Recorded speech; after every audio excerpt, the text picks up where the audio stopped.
vodka. Some vodka. Some vodka, yeah. Like, share, subscribe, tell a friend, tell a friend. DJ HAMP about to go live again. So hit the likes, my friend, on your way in. First off, salute the chat, and to all new cousins, welcome back. Heard you searching for the real, well, this is where it's at. The latest topics and panels, and brother, don't get sent to the bathroom. We got all the stats, too, back to facts in the morning or the afternoon. Tuesday, women's POV, 2 Fridays, dancing, jamming tune. It's a community of real, better than the world news. This might be risky, I hope you know. This might be risky, let's go, let's go. This might be risky, no, I love you, real, I love it. This might be risky. Salute to DJ HAMP, it's time to start the show. Salute to DJ HAMP, it's time to start the show.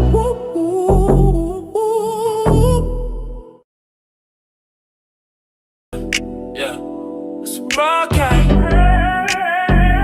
It's vodka. It's vodka, yeah. Like, share, subscribe, tell a friend, tell a friend. DJ HAMP about to go live again.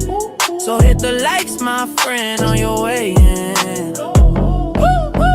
First off, salute the chat, and to all new cousins, welcome back. Heard you searching for the real, well, this is where it's at. The latest topics and panels, and brother, don't get sent to the bathroom. We got all the stats, too, back to facts in the morning or the afternoon. Tuesday, women's POV, 2 Fridays, dancing, jamming tune. It's a community of real, and we better than the world news. This might be risky, I hope you know. This might be risky, let's go, let's go. This might be risky, no, I love you, real, I love it. This might be risky. Salute to DJ HAMP, it's time to start the show. Salute to DJ HAMP, it's time to start the show.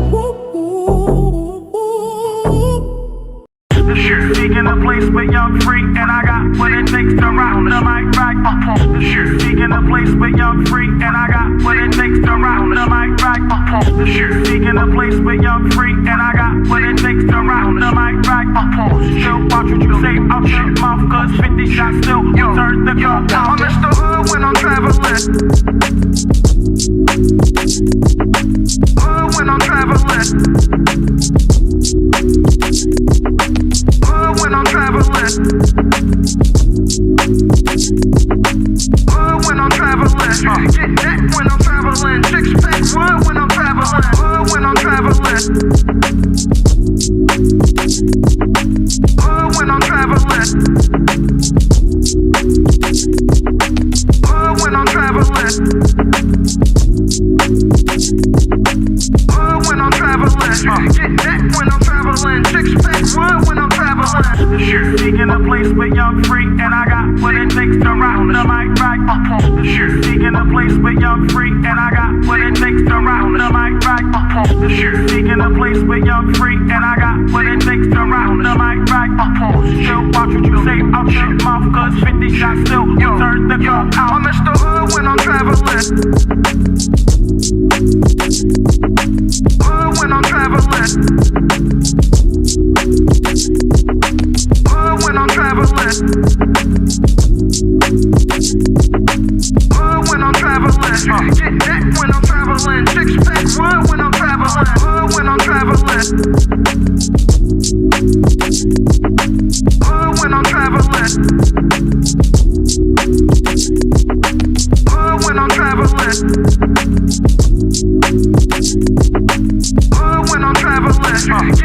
when I'm traveling, 6-pack wood when I'm traveling. When I'm traveling,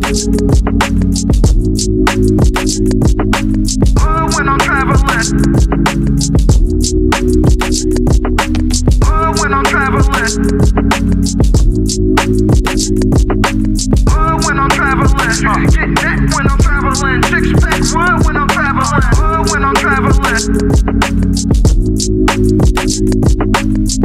when I'm traveling, when I'm traveling, when I'm traveling, get that when I'm traveling, 6-pack wood when I'm traveling. The shit seeking a place with young free, and I got what it takes to rock the mic right up on. The shit seeking a place with young free, and I got what it takes to rock the mic right. Seeking a place where you're free, and I got what it takes to rock the mic right. Still watch what you say out your mouth, cause 50 shots still turn the gun out. I'm Mr. Hood when I'm traveling. Hood when I'm traveling. Hood when I'm traveling. Hood when I'm traveling.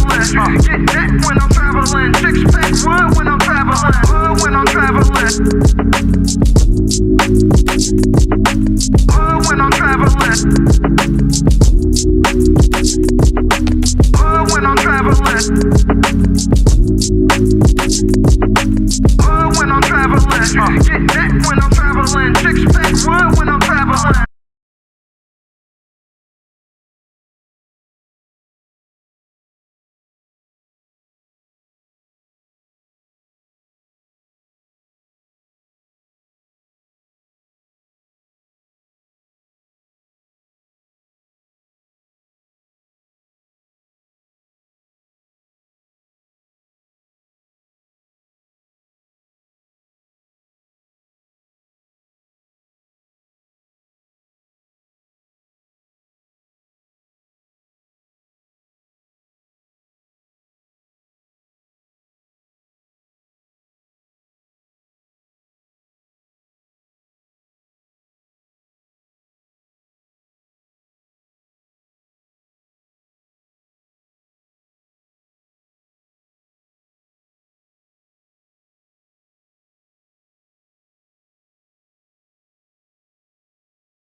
Seeking a place where you're free, and I got what it takes to rock the mic right.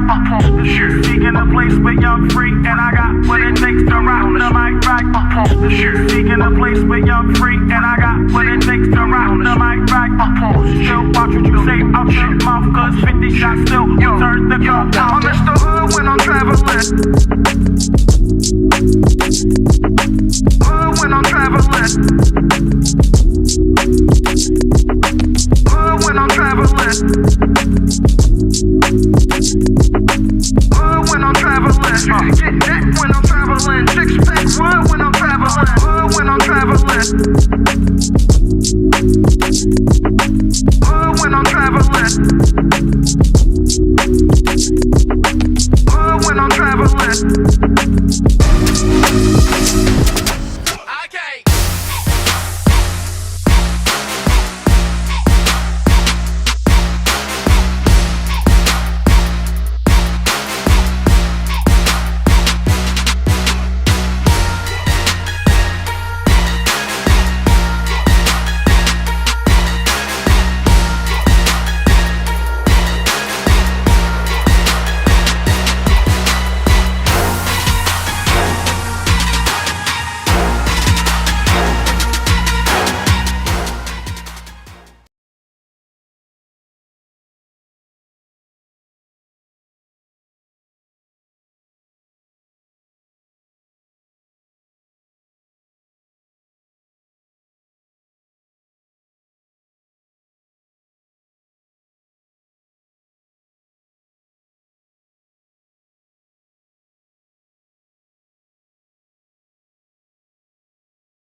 Yo, like, share, subscribe, tell a friend, hit that like button right now if you can. That helps the channel the most.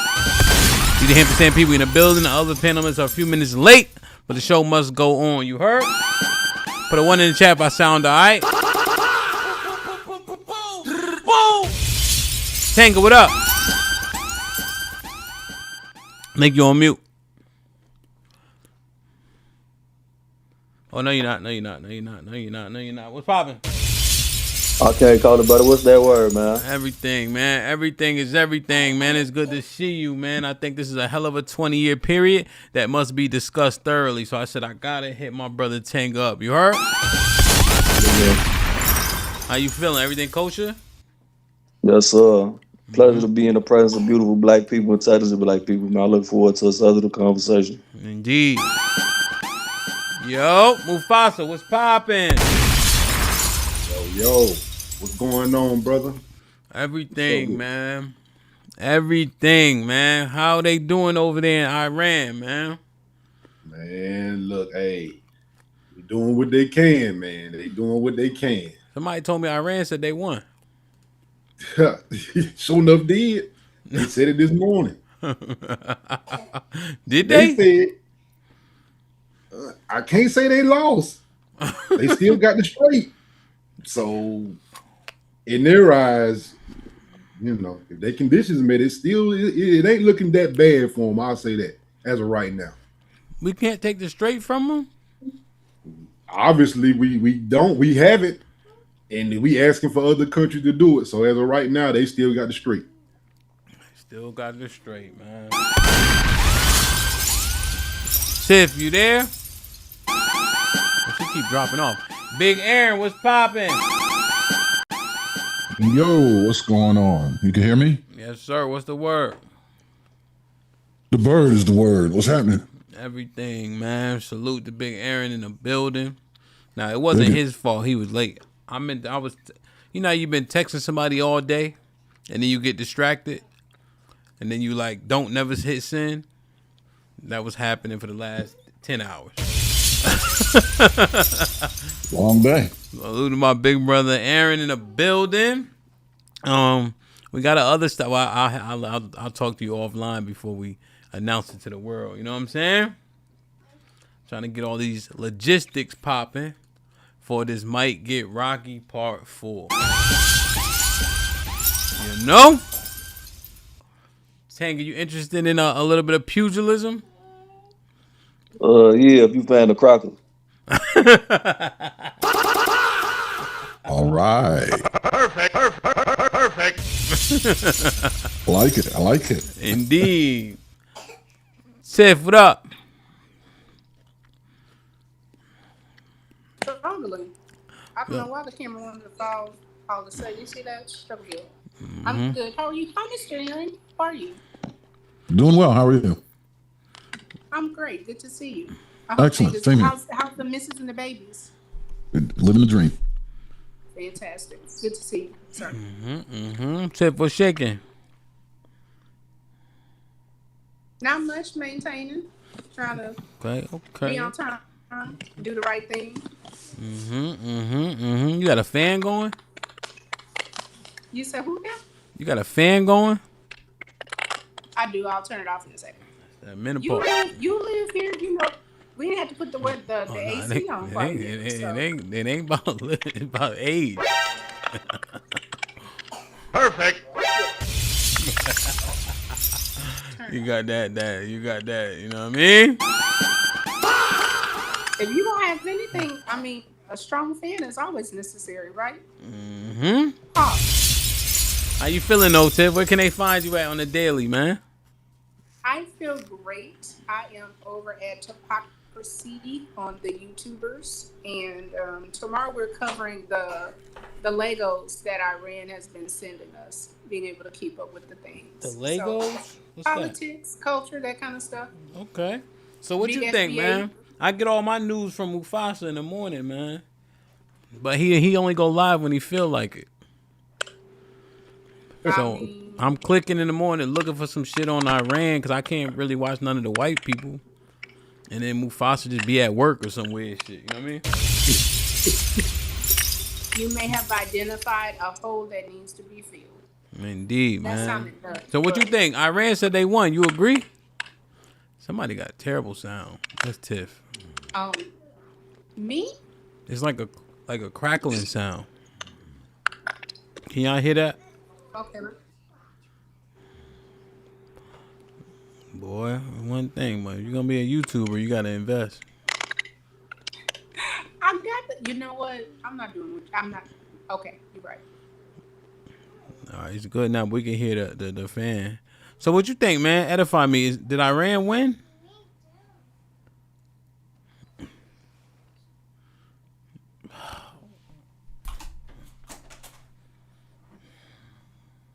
Mute Tiff. You on mute, Tiff?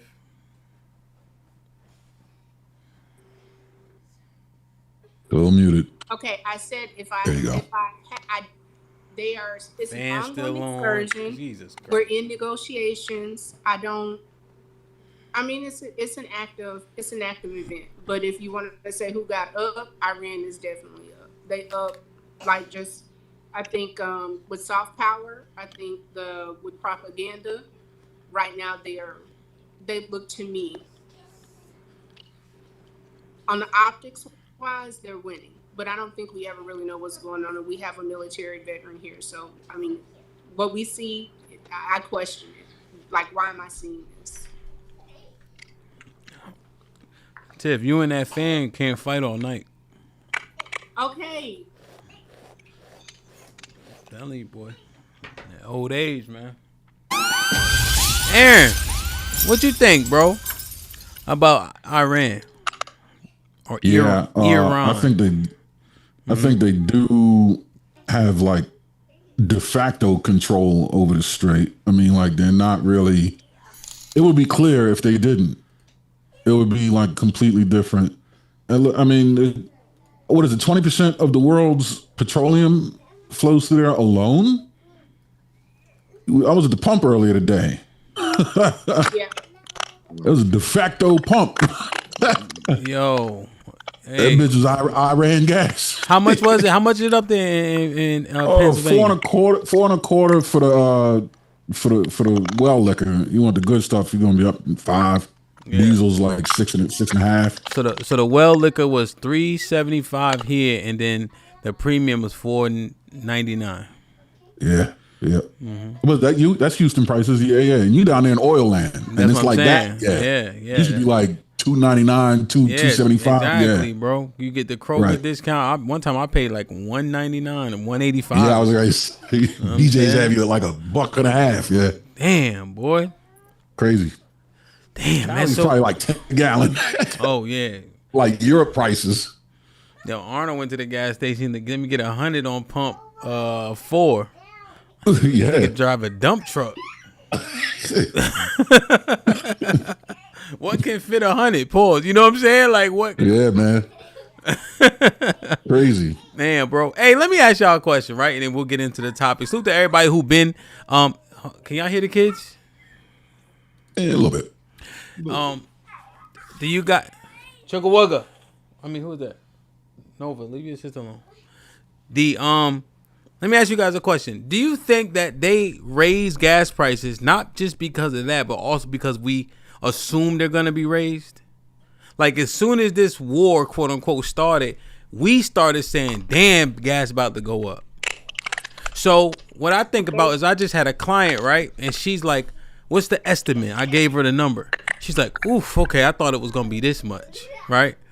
Like a couple thousand more than what I estimated her." So I said, well, yeah, so, this one could potentially fluctuate. This could also fluctuate about a couple hours, right? But when she said that I came under, I'm going to work a little bit towards what she expected.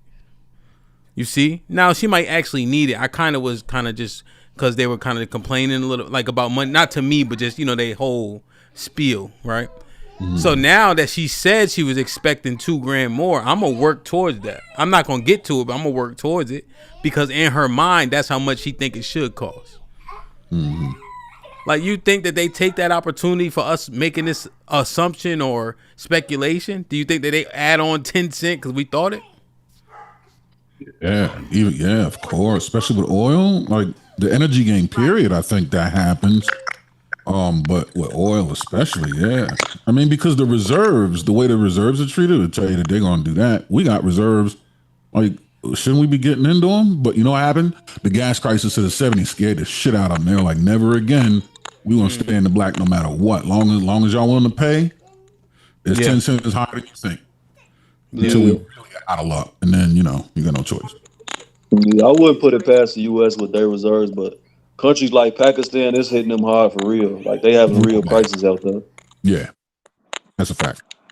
We shouldn't be paying what we're paying right now. Like we've not even tapped into the reserves that we need. So I think it was the anticipation of the market being ridden. I think we're going to go back in this period of time. They're going to start study market manipulation and how it's a lot of different things going on. But the market manipulation and the oil prices going up and down, somebody's getting paid, even to the fact of why the strait can't be opened up and how we went from what they call it, the petrodollar to now they want it to be the yen. Like it's some games being played, but it is what it is. Yeah. One thing I think we got to understand, we know it's a futures market. See, the stock market in Tokyo and Japan opened up before it even gets over here. And a lot of things, a lot of business is done based on what could happen and the cost that are incurring down the line. So if the gas stations anticipate that their costs are going to be higher, they're telling y'all, hey, we're going to need to get more from you. And to be honest with you, it's kind of like a natural business thing because like HAMP said, a small business, we do it too. You kind of got to see over the horizon. When I know that when I see the gas price going up, I'm going to be honest with y'all, my service charge fee has to go up a tick. Because like I said, I'm thinking like, hey, I'm probably going to pay more for gas. I paid more for gas on this curb service call than I did a year ago when I came to them or 6 months ago when they came to them. So if I charge them the same, obviously I'm losing money. Now I'm on a small scale. I'm on a small, tiny scale. I might charge $75 to come out. Now I might say, hey man, the service charge $85 now. Gas is $1 higher than it was last year. But that's small scale. They're probably playing a big game. I'm just thinking they're probably playing a bigger version of, what me and HAMP would be doing. You know what I mean? 100%. And I call it a fuel surcharge. That's what I call it on the documentation. And they accept it because they dealing with surcharge on fuel. You see, so they expect it. I name it out so that it's clear. Where this additional $50 is coming from, and I haven't had much pushback. 50 is a decently palatable number when you're working in the thousands. Yeah. So, yeah, man. Damn. Your trucks, they are diesel or petroleum? Diesel or unleaded? Okay, yeah. Yep. Yeah, the diesel stuff, it just too costly to maintain with the DEF and, and you always got one driver who will put the wrong gas in there. Oh, yeah. Right? Yeah. And for some reason, that big green pump pause, they just drive right by it. Yeah. And it's funny because the gas fits the diesel car, but the diesel pump ain't going to fit the gas car. Exactly. Yeah, they'll mess it up. Yeah. They'll try to put 87 in there and then tear the fucking box off the truck at the same time. If you had to do all that, my nigga, it probably was not worth it. Yeah, probably where the pump used to be at. You know what I'm saying? In the middle of nowhere, boy, because you put that gasoline in that diesel truck. So, yeah man. Well, I appreciate that, man, because I was just thinking about it, and I seen that they said it was on, I think it was, what's the dude named Hepseg? Yeah, Exit. He was saying, well, I saw him talking about it, but I couldn't hear it. I was in the barbershop, but it did say both Iran and the United States claimed victory. Yeah, which was interesting, I'm like, how y'all do that? Tiff, which one do you want? Do you want the one that you just added? Tiff, you got two in the. No. I'm trying. No. Just no. The one I'm on this one right now. Well, it's terrible for right now, but yeah, we can see you. I know that's. Okay. Well, wait, everybody get in. I appreciate the edification on the Iran thing. Definitely interested in just listening and learning about it. But let's get into this, man. Like, share, subscribe, tell a friend and tell a friend. Hit that like button right now if you can. That helps the channel the most. Run! It's a stampede! DJ HAMP, the stampede. DJ Ham does HAMP. So we've been doing this series, right? 20-year increments, you know. We went from 2026 to 06.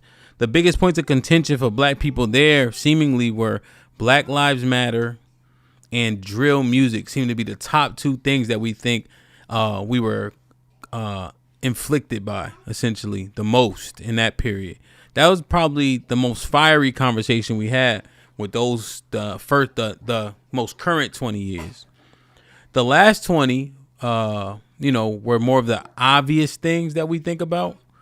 Interestingly enough, when we did 1985 to 2005, we didn't get into Section 8 and men getting kicked out like I thought we would have. Maybe that's this 20-year period, though. The key things for from 85 to 05 were mass incarceration, the crack epidemic, so on and so forth. You know, you three, Tanga was a part of the first one. He wasn't a part of the second one. I'm interested to hear you guys' succinct thought on 85 to 05. The key catalyst was mass incarceration, because mass incarceration actually covers kind of the crack era. You got Super Predator, so on, et cetera, et cetera, et cetera. What would you guys say about 85 to 05? I would agree with mass incarceration, because the whole economy that surrounds it is detrimental. I think it's the most detrimental during that period. Yeah, 100%. Yeah, I agree. Mufasa? Yeah, mass incarceration was a really good point. Now I think between 85 and 05, our ratchet culture popped up. We might miss that, but from 85 to 05, that's kind of when the ratchet culture, in my eyes, kind of popped up. Where we kind of was more so on the, conscious wave, conscious tip, to the point where now we're twerking. Now we're talking about killing. So it's like the culture took a shift between 85 and 05. And maybe that was due to mass incarceration. I think that was due to mass incarceration in the crack era also. But our culture took a hit between 85 and 05. Okay. You saying leaning into the ratchetness,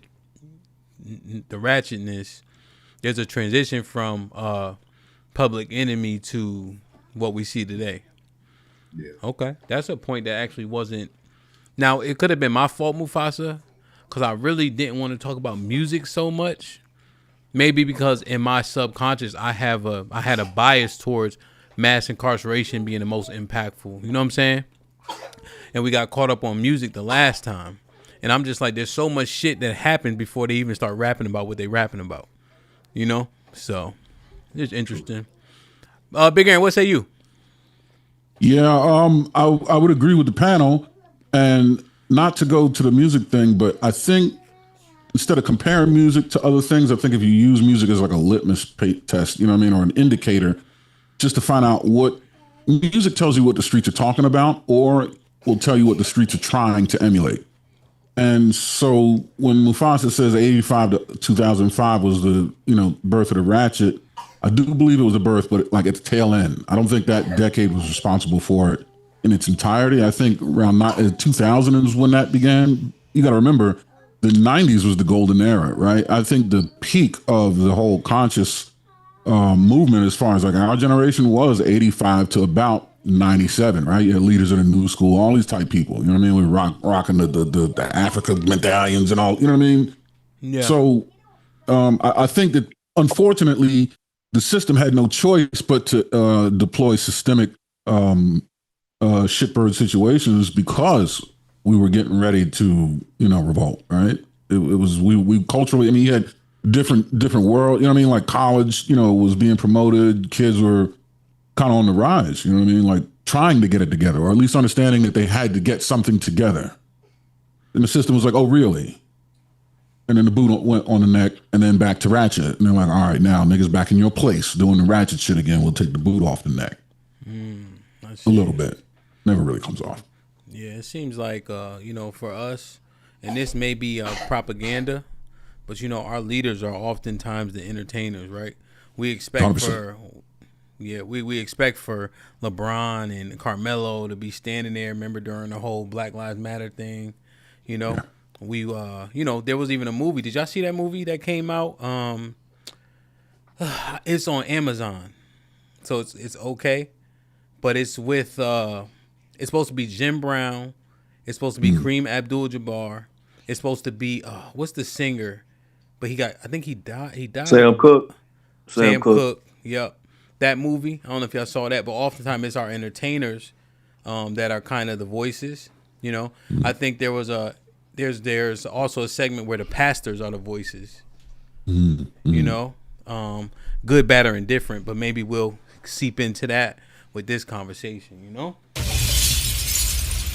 Salute to Dooch in the building with the $5 is always for the goal. Salute, man. Appreciate you, bro. So, 1964 to 1984. One obvious thing in 64 specifically is the Civil Rights Act of 1964.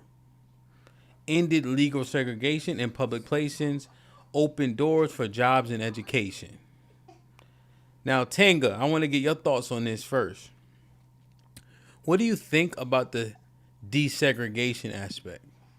Because, Tanga, what we're trying to mine through is where do we start to err, right? Where do we start to see the decline in our culture? You start to see the holes being poked in it, etc. Yeah, I'm not a proponent of segregation in its whole, but what our people were doing at that time, it was necessary. Taxation without representation is just not going to work. They needed access to those sectors of society to whether they were paying into, and like you had people like Charles Hamilton Houston, who's the mentor of Thurgood Marshall. He had efforts like he was trying to show that separate but not equal is not going to happen because they weren't going to fund it equally. But I think as far as tactically, they should have went with that as far as pushing the separatism, but equally funding it. But I think that they want to be integrated because I think that they felt like once they're seen as Americans, then the treatment would change as far as systemically. Yeah. Yeah, Tanga, that's an interest. Because, you know, I think I like you highlighting the point where they were like, hey, we doubt that this is going to actually happen, right? The separate but equal. But I think that if they would have fought for that, it just would have took maybe more time. Because even during desegregation, things weren't instant. You know what I mean? Like, you still have to wait probably 10 years before you actually see it actually come to full fruition, you know? I think it also had a bad impact as far as our want to be more materialistic as well. To expound on that. I think like as far as from it stopped being more as far as spending being necessity based, and when you integrate into the American culture, one of the main things about that is materialism and consumerism. And with us not having a control over any industries, that hit us the hardest because now we have access to their products. Now they're just flooding, and they can our value was based upon what they produce. To be honest, the Cadillacs, the refrigerators, all of that stuff is seen as being is really Americanism. Yeah. Word. No, definitely. What? Okay. Let me let that marinate. Make sure you hit the like button, please. We only got 86 likes. We got 180 people in the building. Please hit the like button. That helps the channel the most. What do you guys think about the 1964 Civil Rights Act? Ms. Tiff, what you think? I think it was very progressive. I don't think that they ever intended on wanting fully integration. I think that the goal was separate but equal. That was the cause. It was what Jenga said, no taxation without representation. We never wanted to be integrated. We wanted to see the same thing that tax dollars were being spent out. It's like when HAMP, you talked about on Tuesday, the eminent domain or having properties that are not taken care of. Like if I'm paying my taxes, you have to treat me like a full citizen. And I think that a lot of the movement was for that. I don't think we ever wanted to be integrated, ever. I don't think that was the goal. I think that was clever widery. I think is how they figured out a way to take the best of us. Do I think a little bit of consumerism was in it? But I don't think that that was the goal overall for most Black people at all, not in 1964. I do think we didn't learn a lesson to look out for just us, though. Okay, so you're saying that they went for integration out of pure just necessity, essentially? The goal was never integration. The goal was separate but equal. They wanted we wanted our own equal railroads, social services, schools, equally funded. And the goal was, instead of giving you equally, I'll just absorb you into mine.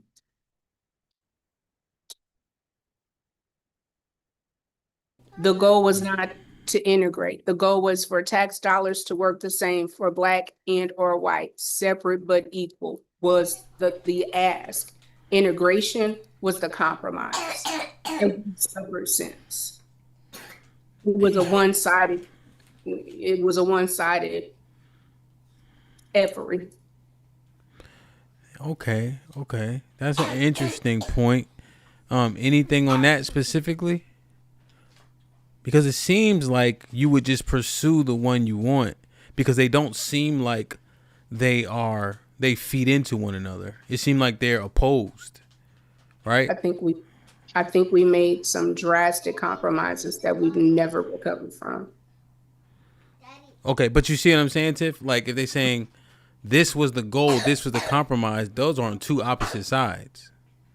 So I almost feel like, and I'm saying feel, they wanted that. I think they chased the desegregation for whatever the reasoning was, right? Because you can't say I want separate but equal, but then desegregate as a compromise. Those are two opposite sides. Well, I think segregation was never Black people's intention. That was not set up by Black people. Again, it was the circumstances. So to Tanka's point, we're playing within a system that they've created. But when you look at what the Civil Rights Act was, when you look at Brown versus Board of Education, we've never wanted to be absorbed into whiteness. We've wanted our tax dollars to work for us equally. Okay. What you think, Mufasa, 1964? What you think? Well, Hamp, I'll just sum it up as this. Good news is, Hamp, we came a long way. Bad news is, man, we went the wrong way. That basically sums up everything. We had good intentions. This is what you want, but what we don't realize is we had everything that a lot of these immigrants and a lot of foreign people are fighting for. We had more than them at that point, and we went the wrong way. Now I can understand our intentions were good, but like I said, we made a decision trying to chase a governmental structure, and we gave up our private infrastructure. Right? I mean, now I understand a lot of this is hindsight 2020 and Monday morning quarterback. I understand they were faced with a tough decision, but it has to have some scrutiny to say, man, what would have happened if we chose a different route? And we have to understand from 1964 beyond, I think as we get in, you'll see that the politics of the civil rights legislation started to take hold. And we understand there was a lot more work to do. So, you mute him. Aaron, same ask regarding the Civil Rights Acts of 1964. Yeah, I mean, when I'm listening to the conversation about segregation and like what the goal was and what the compromise was, I think one thing we got to remember is we were forced or pigeonholed into doing things that weren't necessarily part of the goal. For example, the Black bus lines. There was like a whole bunch of bus lines, especially in the South, that the white bus lines just exercised competitive pricing that they couldn't keep up with.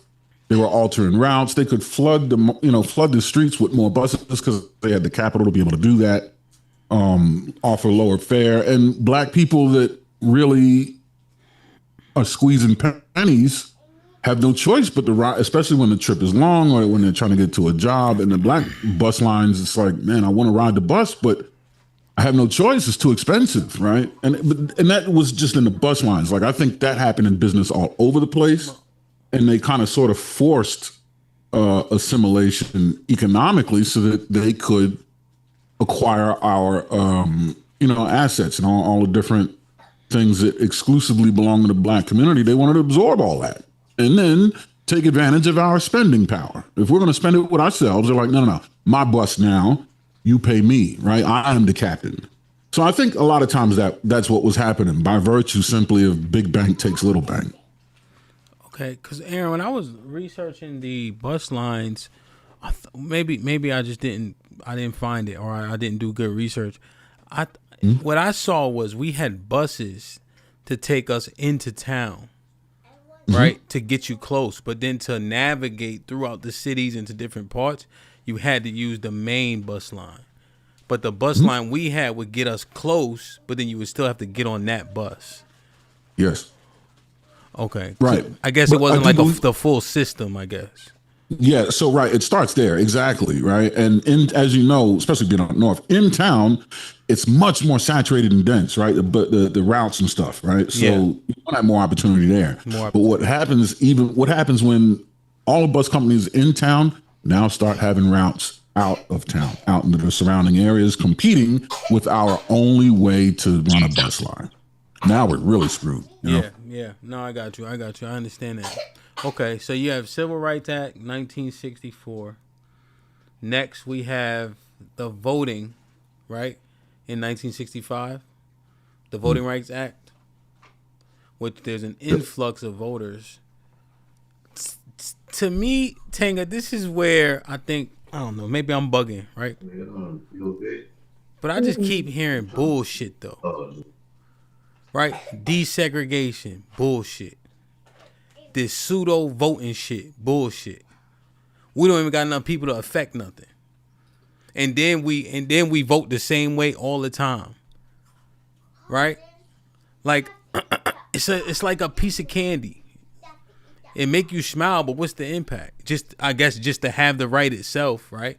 As Americans do. But then I look at it and I'm like, how substantive in it? But if I'm bugging, I'm bugging. You feel me? No, I mean, it could be leverage, but looking at their point of view at that time, they were bought in fully. They wanted to be fully American, and like I said earlier with the taxation, like they in their mind, they have been putting into this country through going to war for them, through sweat equity, and they just wanted their equal part of the pie. I think, but that really led them to being naive, and that's what made them fall for the banana in the tailpipe. When you go back and listen to the interviews of our ancestors that were during that time, and some of our grandparents that were during that time, to me, it's real blatant naivety. Yeah, maybe that's better articulated, right? It just feels naive, you know. But again, I have all the information to play Monday morning quarterback. You know. Right. What you think about the Voting Rights Act, Mufasa? Well, I think it was like I said, I think it was something that we latched on to when they had a bigger plan. I think their bigger plan was more people voting, diluting the vote. Like I said, on its face, more of us are voting. But I don't think we saw on the back end how many more of them were voting. We don't look at that part of how their voter registration blew up too. So it was kind of like, hey, yeah, you guys get to vote, but now 3 or 4 times more of them now are voting. And now the propaganda begins to try to turn them. And that's where we see the factions that we see now. There are some positives in terms of poll taxes and some foolish things they were doing in the South to stop people from voting. Well, I won't say just poll taxes, but in terms of litmus tests and things of that nature. And it kind of made it kind of even across the board, because you did have some states with some wacky laws, I'm one of those that are all for states' rights, but sometimes they get a little ridiculous. And sometimes, it's kind of a mixed bag, to be honest with you, in my opinion. Okay, so the Voting Right Act did more than just, allow the right, but it also kind of did it streamline or baseline or maybe make the criteria more or the criteria consistent. Yeah, for everybody across the board. Yeah, That's the good thing I think it did. I got you. Hey, Callie, you straight? Your eyes is low. This may not be the right one. I'm good. I'm All good. right. Hey y'all. All right, now I just didn't see FYI, I'm gonna kick you off if I feel otherwise. All right, if you saucy. All right, that's a bet. Okay. I just want to make sure we're on the same page before I get to kicking. All right. Okay. Voting Rights Act, Tiff, what you think? I think we went there. I'm the one that brought it up. I told you you know what, with the Voters' Right Act, I think that our people fought so hard to have it done. I'm not gonna shame the ancestors. I think that they again believed in the American promise. And one of the things that we should be able to do is have our votes count. And the way that they lobbied and did everything that they could for it, I don't have nothing but respect for the ancestors, and I participate with my right that was fought for. I don't know, Tiff. I understand that point. Hey, in the chat, be careful now. I can't see if they're I talking think crazy. no, I'm saying what I'm saying. Hey, I don't know, Tiff. What you mean? Like, You don't think? I don't know if I have to give it credence and credibility because someone, like, I don't know if that just conquers all, right? I can make an honest assessment about a thing, right? Mm-hmm. Even if it is in hindsight, I don't have to give it credence if it doesn't have a benefit that we see today, like the residual benefit. Or do you guys think that's wrong? You think for the simple fact that they fought for it, we got to see it as valuable or praise it or whatever the case is? No, it's definitely a tool that can be utilized. I just think like a lot of things we don't utilize it strategically and tactically to get our means met Okay. or our agenda pushed if there is an agenda. Okay. But it can definitely be utilized as a tool, especially locally. Okay. Yeah, locally I agree, right?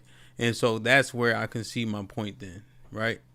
Because if it affects all election, not just the presidential, which I think is a huge issue, Tenga, that we focus so much on that shit, when so many things are governed locally. And I know for a fact, and I'm going to go out on a limb, 85% of us can't name our senators or our House representatives. You think I'm bugging? That's facts.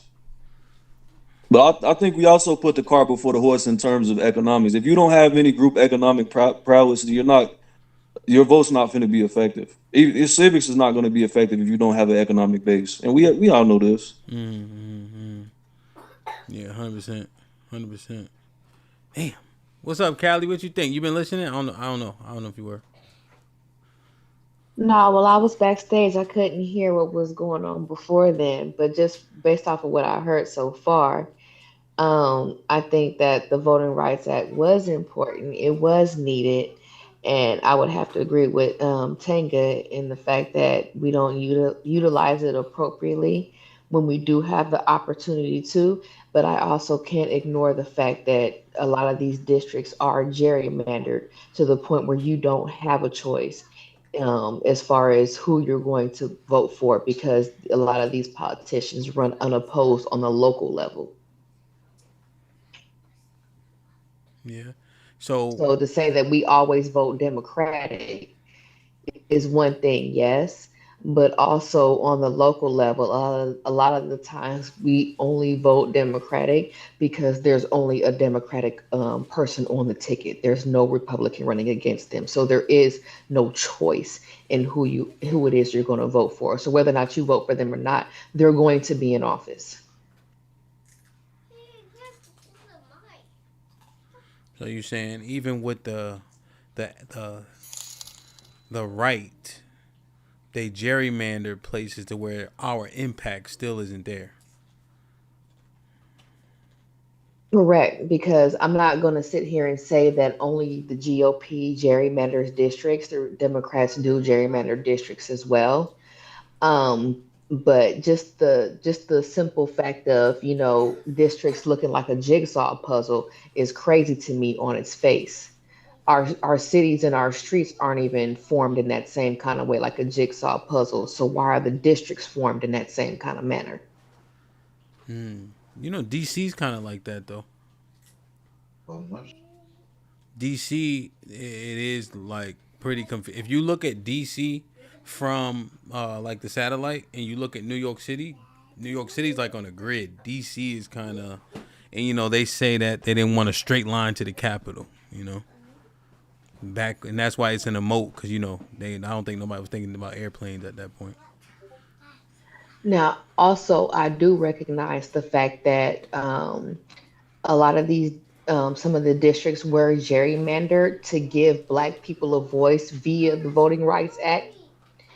But I think at this point, fast forward to, modern times, whatever, I think that it has been bastardized to the point where even now, the GOP will draw the district around the voters that they actually do want, and try and dilute the Black vote. And the Democrats will draw the districts around who they want, so they can basically, what's the word I'm looking for? Guarantee an actual seat. You know what I mean? So both sides play the same thing. The intent is different, but the result is still the same. Okay. So I guess Callie's point is, even with that, the right to vote, how they manipulate where our votes land and who they go for, it has less of an impact. Does that same gerrymandering aspect though exist for local? Yes, it does. Okay. Because the state legislature votes on the district, how the lines are going to be drawn. If I'm understanding correctly, the states do that. Okay. Based off of the census as well. So usually the lines get drawn, redrawn every 10 years, and it coincides with when the census is taken. Okay. I can see that. Okay. So just so quiet. So just so I'm clear, Civil Rights Act 1964, net negative or net positive from our lens where we are now, because we're trying to figure out why we so fucked up. So we have to analyze it from our lens, right? So I'm asking, 1960 Act Civil Rights Act of 1964, net negative or net positive based on what we know now and what we are experiencing. Obtaining it was a positive net, but how we utilizing it is a net negative. Okay. So you're saying having it passed is good, right? To obtain the right. The manifestation has a net negative effect. Correct. I'm about to beat your butt. You know that, right? I'm about to beat your butt. About to beat your butt. They just talking about nothing, man. Okay. Net negative, right? What do you guys think? Tanga said net negative. Okay. What do you think, Mufasa, Aaron? Well, I think it's a net negative. I'll just say that. Just from my perspective. Aaron? I'm going to go with net negative, but it's very complex arriving at that answer. Yeah. Tanga was leading into it, but yeah, you ain't being short sighted, or you know what I mean. Like, okay, you're not being obtuse by saying, "Oh, I know you're not just off the cuff with it." Sure. Yeah. All right. But then. I just see it, Aaron. Honestly, man. Sure. And it's not even about like voting or not voting. It's just about every time we vote, it's like we get manipulated into voting for shit. Right? Like they put wool over. I never forget this shit, bro. This impacted me, right? Callie and I was going, well, she was arguing with Coco about they didn't run on something. It was about illegal immigrants. And they said that they gonna get all the violent ones out, right? And Callie was so adamant about, they didn't say all of them. Well, they said illegal. That's all of them. But they run on the platform of the violent ones and they pull on your heartstrings. And that shit stuck with me. Like it burned a hole. Like I'm like, of course. Well, I mean, shit they don't want you to know, so, they put in the fine print. Of course. Like that right, just stuck with me, man. to be fair, I wasn't talking about the liberals complaining about it because we already knew better that wouldn't, it ain't gonna turn out how you think it's gonna turn out. I'm talking about the conservative Mexicans that thought that their grandmama wasn't gonna get deported. Those are the ones who were complaining. Oh, I don't even know. And that's the point of view that I was coming from. No, 100%. It just we already knew, yeah. No, but I'm saying the sentiment that the platform they ran on, right? And then they did more than what they said, or they didn't highlight that it was gonna be all of them. That part just, because I know that people get stuck on that, like the Patriot Act, bro. What year was the Patriot Act? 2000. What was that? 2001, 2002, something like that. Yeah, no, it had to be after 9/11 because 9/11 was 01. I think it was like 02, 03, something 02, 03, maybe 04 at the latest. Okay, because I'm thinking that matters, right? Because 04, yeah, 04 we would be complicit in voting for that, right? Because we were 18, not Tenga, but us, right? And 04, that implicates us. That's why I'm kind of looking at the year. If it's 02, then I was a sophomore in high school, maybe. Yes. Yeah, I still would have been implicated. I was 22 years old in 02. And we so gun-ho after they hit the towers, niggas would have went for anything. Niggas had put a battery in George Bush back, nigga. Go over there, Georgie. Get this shit popping. Yeah, we was with him. Like I just right. Oh, like overall we was with him. I remember the excuses that were made talking about, oh well, if you're not doing anything wrong, then you shouldn't have anything to worry about. Like, no. Yeah. What was the influx of people signing up at that time for the military? And after 9/11. Watch this. You ready? Go ahead. First plane hit Tower 1 September 11, 2001. My contract started at the United States Marine Corps October 10, 2001. Okay. Damn. Yeah, man. Dang. Okay. Okay. So, net negative was the overarching sentence. Cal, what did you say? I think it was a net positive, actually. Okay. I'd rather have a voice than no voice at all. Damn.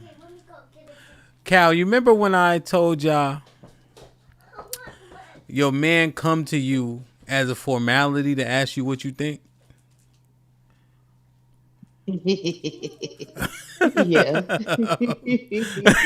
Just like, and like I said, I couldn't just be, I just thinking about it, man. Like, I don't know. But I mean, that's not exclusive to just black people that are representatives. That goes for everybody because it's still at the end of the day a representative government. No, I'm just saying what Okay, yeah, but I don't know. We don't gotta belabor it too much. So that's the Voting Rights Act. Oh, Did I go? Were we talking about the Voting Rights Act or the Civil Rights Act? Civil Rights Act. Okay. Civil Rights Act. Civil Rights Act. Okay. But, how about the Voting Rights Act? You guys have the same sentiment? Quiet. You have the same sentiment about Voting Rights Act? About net I negative thought we and were net talking about the positive? Voting Rights Act. Well, I thought we were too. Maybe we can. I think we were. Now It was a transition. Okay. I'm gonna tell you why I do have it's one thing. Then see, I know you don't. You might can appreciate this. The 1968 Rights Act was the start of politics for us. We were not in this politic game. Think about it. We changed from movements to we moved to now we trusted politicians.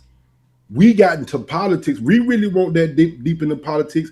We were more about movements and community based.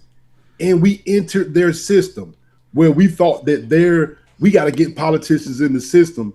And let's be honest, now we're playing politics. We're not getting much. A lot of that can go back to that 1968 when we decided to put down the movements and go politics. That's just a caveat I was thinking about. Yeah, I like it. I like that substantive. Go ahead, Aaron.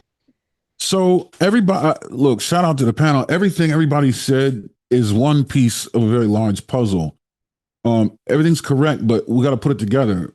We got to realize that there was a paradigm shift. It started around the New Deal, right? 1935, I think it was. Was when the switch started from Republican to Democrat.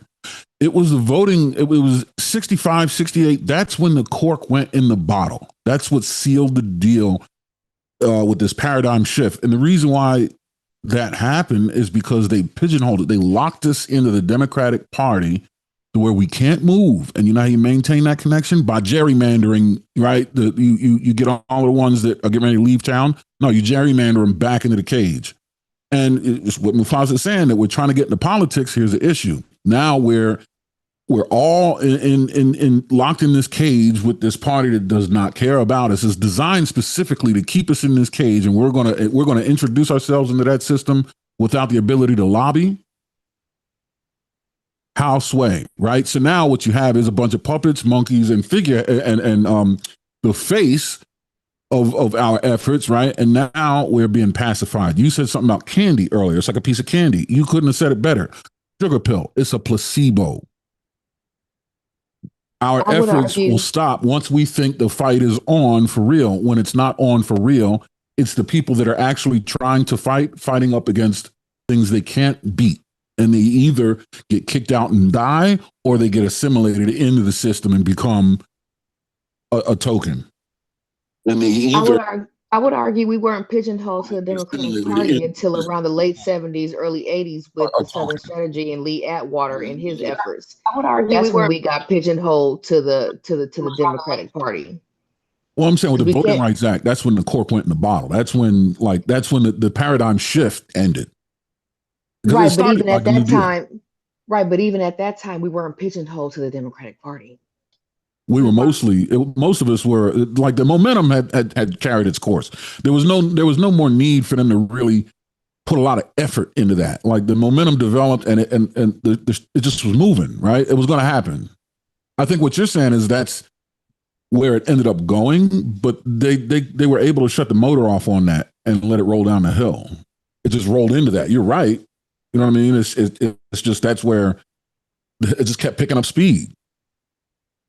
Yeah, Fannie Lou Hamer talks about that being due by the Democratic Party. Right. Yeah.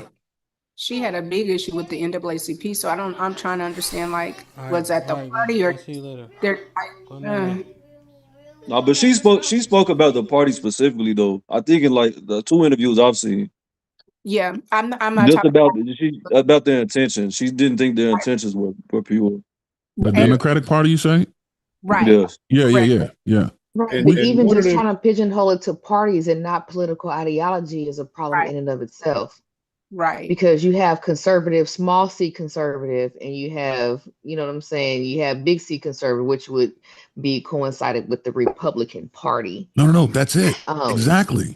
But you have classical liberal or whatever like that, which would be at that time, which would be more so towards the GOP as opposed to the Democratic Party, because the Democratic Party at that time was actually small c conservative.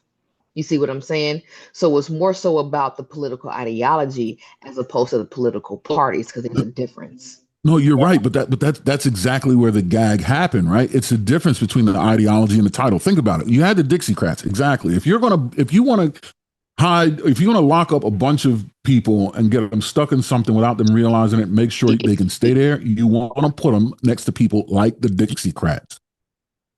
right? Without them knowing. That's how the paradigm shift happened. It was a confusion with the ideology and the actual title of the party. That's why black people bought on to the Democratic Party, not realizing you are actually joining some poisonous territory here. Didn't realize it because we were ideologically driven. No.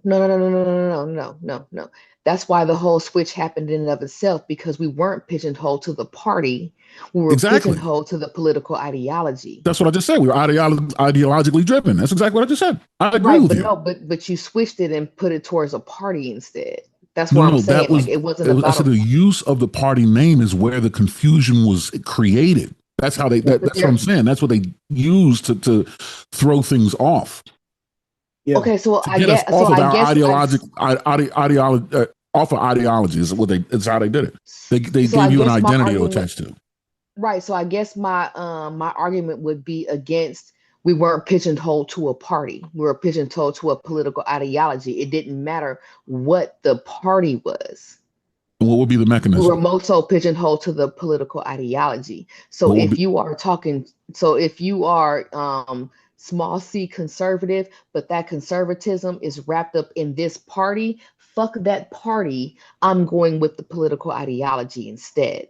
And that's why we ended up voting Democrat. And we were like, fuck whatever the Dixiecrats are. We don't care. It's about the political ideology instead of the actual party. What are we getting from this? What are we arguing? She's just defining what I'm saying. I don't think she understands that.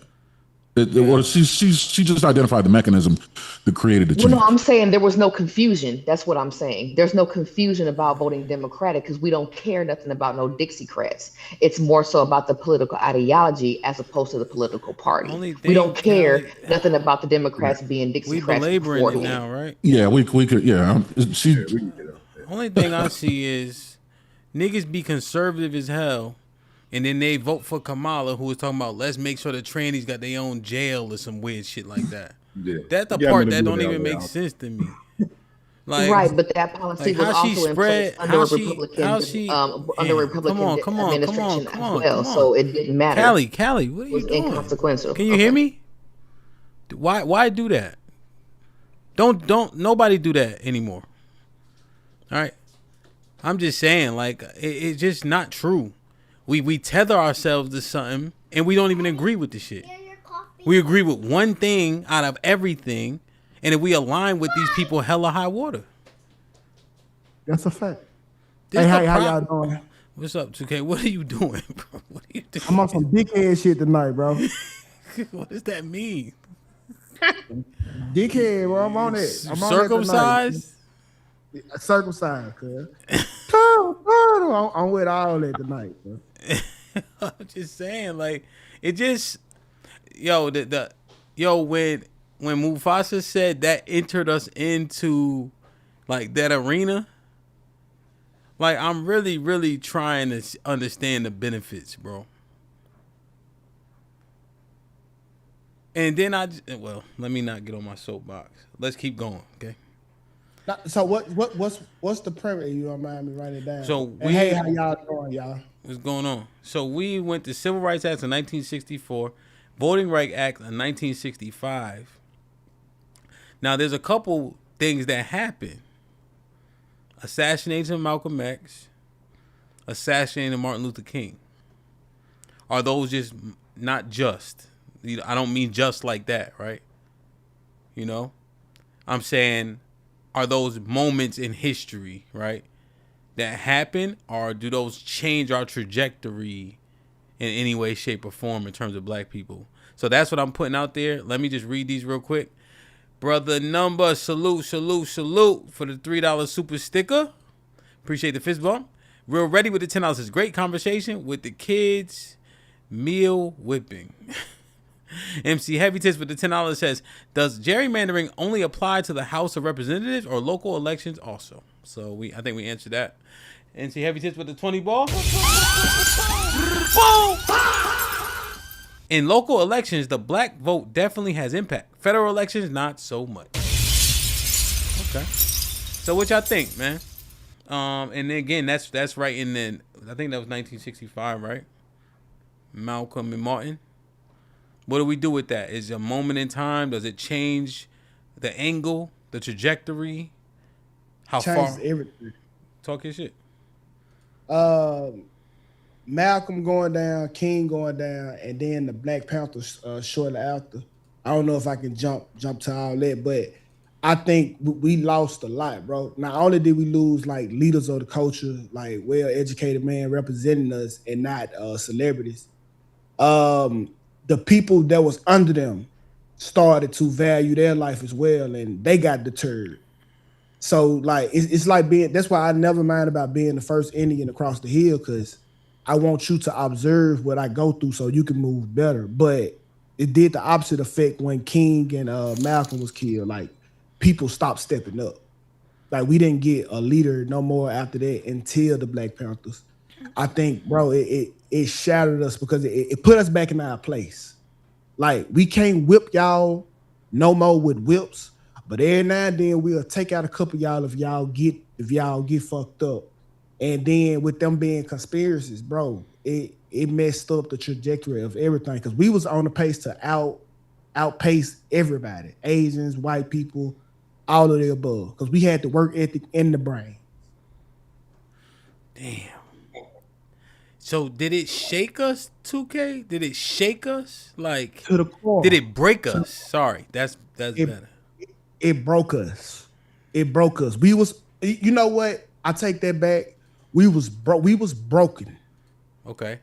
up until we got to the Black Panthers, and then that's when it's over at that point. I still don't think we have recovered from losing Hewitt P. Fred Hampton. We ain't recovered from that Okay. because they did it on the highest level. They did it sloppy. They didn't care. It was like a nigga, we can do what we want to at any given time. And niggas took notes. Yeah. Man, what y'all think? I think that's a substantive point. What y'all think? Yeah, I agree. It was a major impact. I mean, we had so much momentum when they got Malcolm. That was like a parachute going out the back, slowed us right on down. When MLK went, that was the anchor going over the side. Oh boy, I mean, we hit the brakes. I mean, think about it. They both were getting ready to undergo a switch in they were getting ready to do this, right? The way they went about things. And that would have doubled, quadrupled the effectiveness that they had already established. And I think the establishment saw that and was like, oh, no, you don't. No, you don't. You're not about to Voltron today. You know what I mean? You are you and he's him. But y'all about to switch seats and really get it cracking? No, sir. Tenga, do you think that broke Reaper was popping? Do you think that broke the community? Like losing Martin and Malcolm. Obviously Mega was a few years earlier than that. And nobody just stepped up and we didn't have another leader of that ilk. I think it broke. I would say average. Yeah, there was still people that fought afterwards, but yeah, I would say on average. I think our people we didn't sufficiently learn from what came from their deaths. What caused them to be assassinated.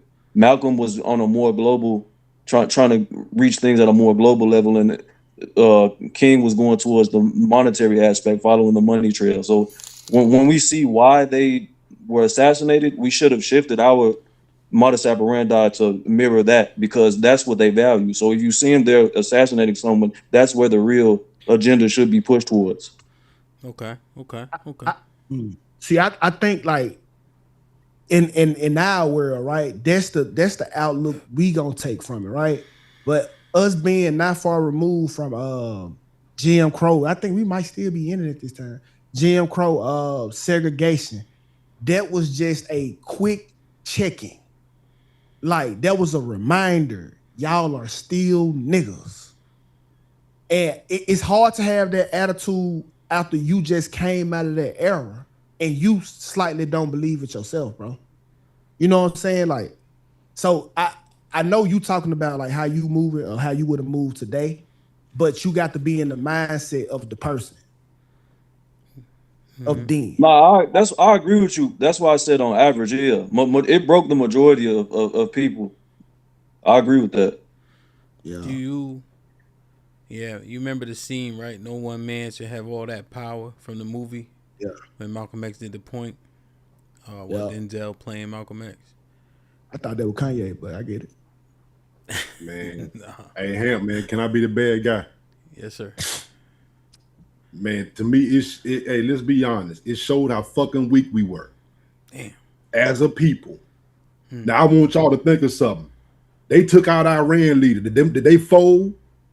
No, they didn't fold. It showed how fragile we were as a people, and we were focusing on the wrong things. Even Dr. King, what we were focusing on was the wrong thing. At the end of the day, that's not going to sustain our people going somewhere asking the government for anything. We had to worry about ourselves, our communities, our own businesses, and how to build within ourselves, right? So when they kill a leader, we just don't fold as a people. Think about what that says when they kill a leader and we fold for 2 generations after that. That's not a good sign. I don't think that it. That's a great point. No. Is that my stuff? Is that my connection breaking up? That's Tiff. I just want us to be careful with the comparisons. We're talking about Persia that is almost 2,000 plus years old versus what Black Americans were doing within a 250-year spectrum. We can acknowledge that a lot of things could have been done differently, but Mufasa, just to your point is, it almost seems disrespectful. It's hard to hear. I understand. And somebody has to say it. We shouldn't fold when one leader dies. We should be a stronger people than that. Now, I don't think that they were weak, right? They were just ill-equipped. There you go. Exactly. Like you got to think about it, bro. Like if somebody hit your girlfriend, she like it's 300 dudes outside with guns, and you go out there, that's not that you not being weak. You just undermanned. You don't got the experience. You don't have a weapon to fight back. That's what we were in that time frame. Like, but you couldn't do that to these YNs now. Like, we still under-equipped. We still don't have guns, but now we got backbone. They didn't have the luxury to have that, bro. Yeah, and Tiff, the thing is, like Mufasa said, it's hard to hear, but we have to relinquish how we feel, and we have to get down to the root. There's an interesting point, 2K. I don't see the YNs, quote unquote, having much more backbone. I don't know. I don't know. I don't see it. Like, I don't see the organization. I see them killing the same people they've been killing. I don't see them going outside the lines, you know. I see them going to jail easy.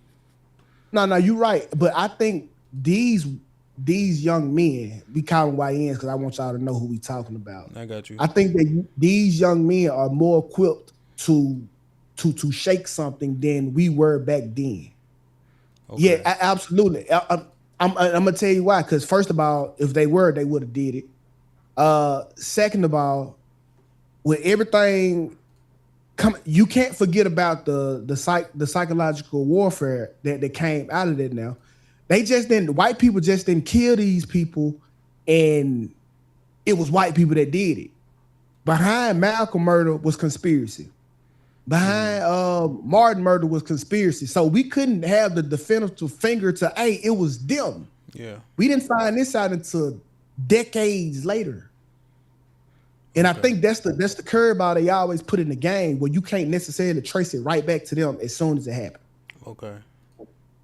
Okay. I see what you're saying. What do you guys think about that point? And then I got an even harder question. I don't know if it's hard. It might be. Do y'all want to speak on what he said, or you want to? I agree, and I think the only fail-safe that would have taken care of that is to what we didn't do, and that's kind of you know what a Hydra is, the mythical creature, the dragon. Mm-hmm. We should have been set up like that, where you cut one head off, two grow back in its place. Okay. We didn't have that kind of you know what I mean, structure. You know what I mean? We weren't set up like that. We relied too much on those leaders, and then by doing so, exactly what 2K said, the cloak and dagger, right? And you don't know where he went, who did it. It's too late, and there's nobody in their place. Yeah. The assumption that it's white people at the time, Right. they gonna slaughter us. There you go. Even though they did it, if we can't prove that they did it, that means all of us are free slaughter. They for to do it to us in the worst way. Yeah, but go back to the brother Mufasa's point about the docility. Like when you actually take a gauge on the group of people, like Martin Luther King, his death affected everybody in terms of breaking up. But Malcolm wasn't championed by the majority of our people. Majority of our people viewed him as an extremist. Like there was certain populations, like in Harlem, he had a big following. Chicago, he had a big following. Philly, he had a big following. But if you're talking about like in LA, he had a big following. But throughout the country, he wasn't viewed in the same light as Martin Luther King for the average black person. That's why this position swap would have been really effective, and that's what they stopped. You're right. He dealt more in quality, where MLK dealt more in quantity. Right? He had more of a following, but Malcolm was more militant. Like his people would actually carry in the gun. You know what I mean? And when you switch positions like that, now what you do is you militarize the people, the bulk of the people, right? You strengthen it from within, and they stopped that before it could happen. Martin was going to pick up a gun. He was going to go to D.C. and get the check. Do you guys? Let me ask a question. Which one's a bigger loss at that time? Malcolm. Definitely. Yeah, he certainly was first. I think anyway. I think if we would have upped the offer to Martin, I think he would have continued to sell us out.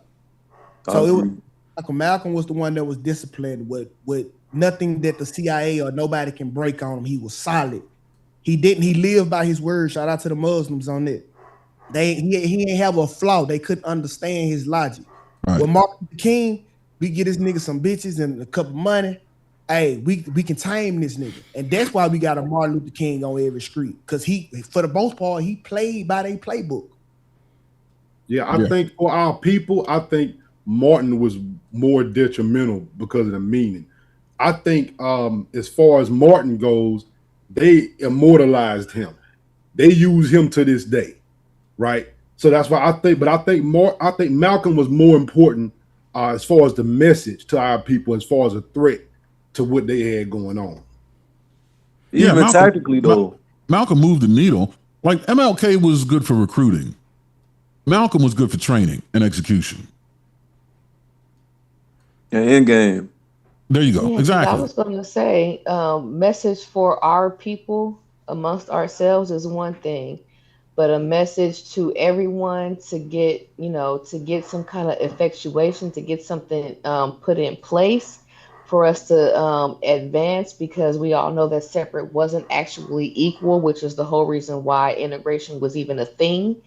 I think that's something different. They both had a purpose, but they served two different purposes, in my opinion. What were the differences? Malcolm had a better message as far as us within us talking to us. Malcolm was more so effective in speaking for us to other people. Honestly, bro, I really think when you broke it down by gender, I think most men could resonate with Malcolm the most. Most women resonated with King the most because he was a Christian, God-fearing man, pastor, and all of the above. So Malcolm. I don't even think it's hold on. The man, yo, you guys aren't. Let me just say this, Tiff. You got the sound again. You're not going to say anything more impactful or more profound than what the person that has the mic is saying. Stop doing that. So, Callie, it sounds like you can't really hear everybody. So when you unmute, you'll keep talking. You can't hear us. So let the person finish saying what they're saying. Okay? Go ahead, 2K. You were saying that the genders resonate with either man differently. Go ahead. Yeah, yeah. Because the women they want to follow somebody that's led by God, especially at this time. And you got to think about his upbringing. Where I'm from, that's the Bible Belt. This man, God fearing Malcolm, he a Muslim. That's foreign to them at this time, and he a little bit more radical. So women they gonna pick the safer route. Hey, I like this no violence campaign. God got us. Let's rock with Malcolm. But the dudes that actually get hit in the jaw and they work hard for their money, they resonate with Malcolm message a little bit more because he's more of the hardworking man. So it was a good problem to have at the time. Yeah. Okay, I understand that. Is that Tiff? You got your background. That's like a problem. It's like on her house. Tiff, you got LED? Now she can T-Mobile. So Tiff wanted to say something. What or Callie, you wanted to say something as well to what 2K was saying? Yeah, I was just gonna say the gender bang is unnecessary because that was a man talking to other men who actually ran the government. I don't think it was a bang. I'm just pointing out the different the reason why leadership fell one way versus the other way. Well, no, the gender differences wouldn't matter because, like I said, that was a man talking to other men who ran the government. There's more women women in government now than there was back then. But So okay, no, the message being catered to or more acceptable to women is inconsequential because it didn't matter at that time. I think you forget how the structure work, right? Like let's break down the church. It's the pastor talking to the women, and the women are convincing the man. All right, that has always, at least in the black community, that had always been what it is. If men had a choice, men wouldn't do church. So by Martin being the pastor, the God-fearing man that the women respected, he had the ear of the man because of the woman. It was an easier sell. You get what I'm saying, Karen? Who- Yeah, I get what you're selling. I get what you're saying, but he wasn't selling to us. He was selling to the government to get things changed on a government on a governmental level as far as laws are concerned. Yeah, my question, Callie, I think what he's responding to is who's the bigger loss. So then he's just speaking to as it pertains to the community, who impacted who and how. That's why he's answering like that. So he's saying that Martin would have more likely resonated with the women because of his disposition, his belief system, and Malcolm would have resonated with the men because of his disposition and his beliefs and how men should move around in the earth. That's what he was speaking to. Okay, so something that oh, all right, never mind. Yeah, Let me just be quiet. I don't want to be rude. Yeah. Cat have been out. Well, what do you think? Yeah, because the question was simply who do you think was a bigger loss, and he was saying men resonate over here, women resonate over there. More likely to, anyway. That's all. You think something different? Yeah, I think it's a non-starter. I think it's inconsequential because we were trying to get laws changed. Didn't matter who resonated with who or anything like that within the community because we were about getting laws changed at you know what I'm saying, at the government level. Okay. So the thing is, Martin, he was trying to work with the white people in their system. Malcolm was there trying to create a system for us. So now can you see the difference? Like, and I'm not knocking Martin. He was doing the best he thought he could have at this time, but Malcolm was pulling for a whole new regime for black people. If Malcolm's still alive, I really think we got our own black party. Fuck a Democrat, fuck a Republican. I think we have our own party because that's the type of change. King was trying to innovate and work with them in their system. Malcolm wanted our own system. Right. And I mean it's one thing to talk about it in, as far as hindsight being 2020, but at the time separate was not equal. If separate was equal, then I can safely assume that Martin would have been just fine No, he with would. just trying to get us our rights as opposed to integration. But separate was in fact not equal, which is why the move was towards integration. You know what? I think that we suffered because of that, right? I think Martin was looking over at what the white folks had, and comparison is the thief of all joy. He looking at what they got over there, and that's how we got tricked out of our spot.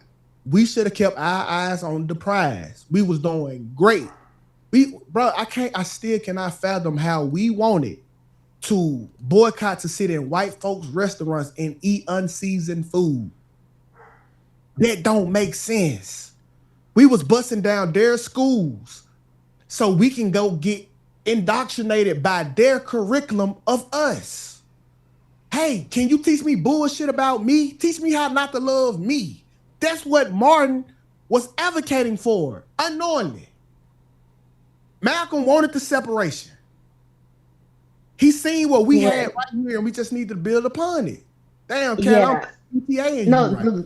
no, the thing is that separation was perfectly fine until we realized that our tax dollars were going more so towards them than it was towards us.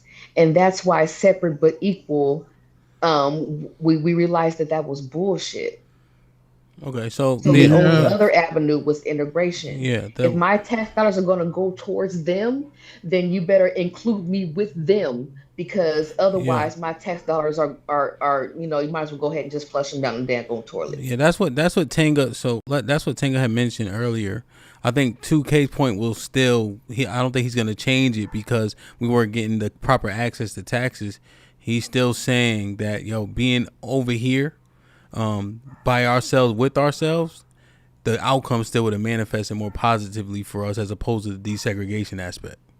So I think that's where the argument is in terms of that. I don't know if we have to get stuck there because we still do have COINTELPRO. We still have, the blue collar jobs leaving because, again, our analysis is what affected us most in this 20-year period.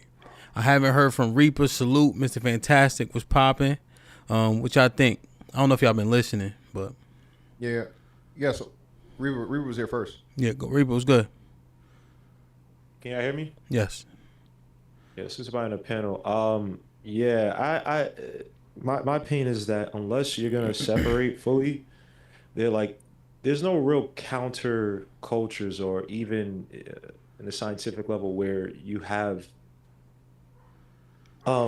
just say bacteria that exists in an environment, unless it's more powerful than the environment, right? It could be predatory in that environment. That's going to be able to succeed. So I agree along the lines of 2K in the sense of that if what Malcolm was trying to do is get people to integrate into the system, it really wasn't going to help black people long term. Martin, But then you mean? Martin? I'm sorry, Martin. Okay. My bad. And then even on the Malcolm side, right, he started to kind of change his tone, right? He got kicked out of Nation of Islam, make the pilgrimage to Mecca. It was kind of changed his tone. So you could even argue that would he have had the same mindset if he was able to live, right? Then take into account Martin, they allegedly had some communist ties. So once the Cold War ends, how does that look? Even if he's preaching more of an economic voice.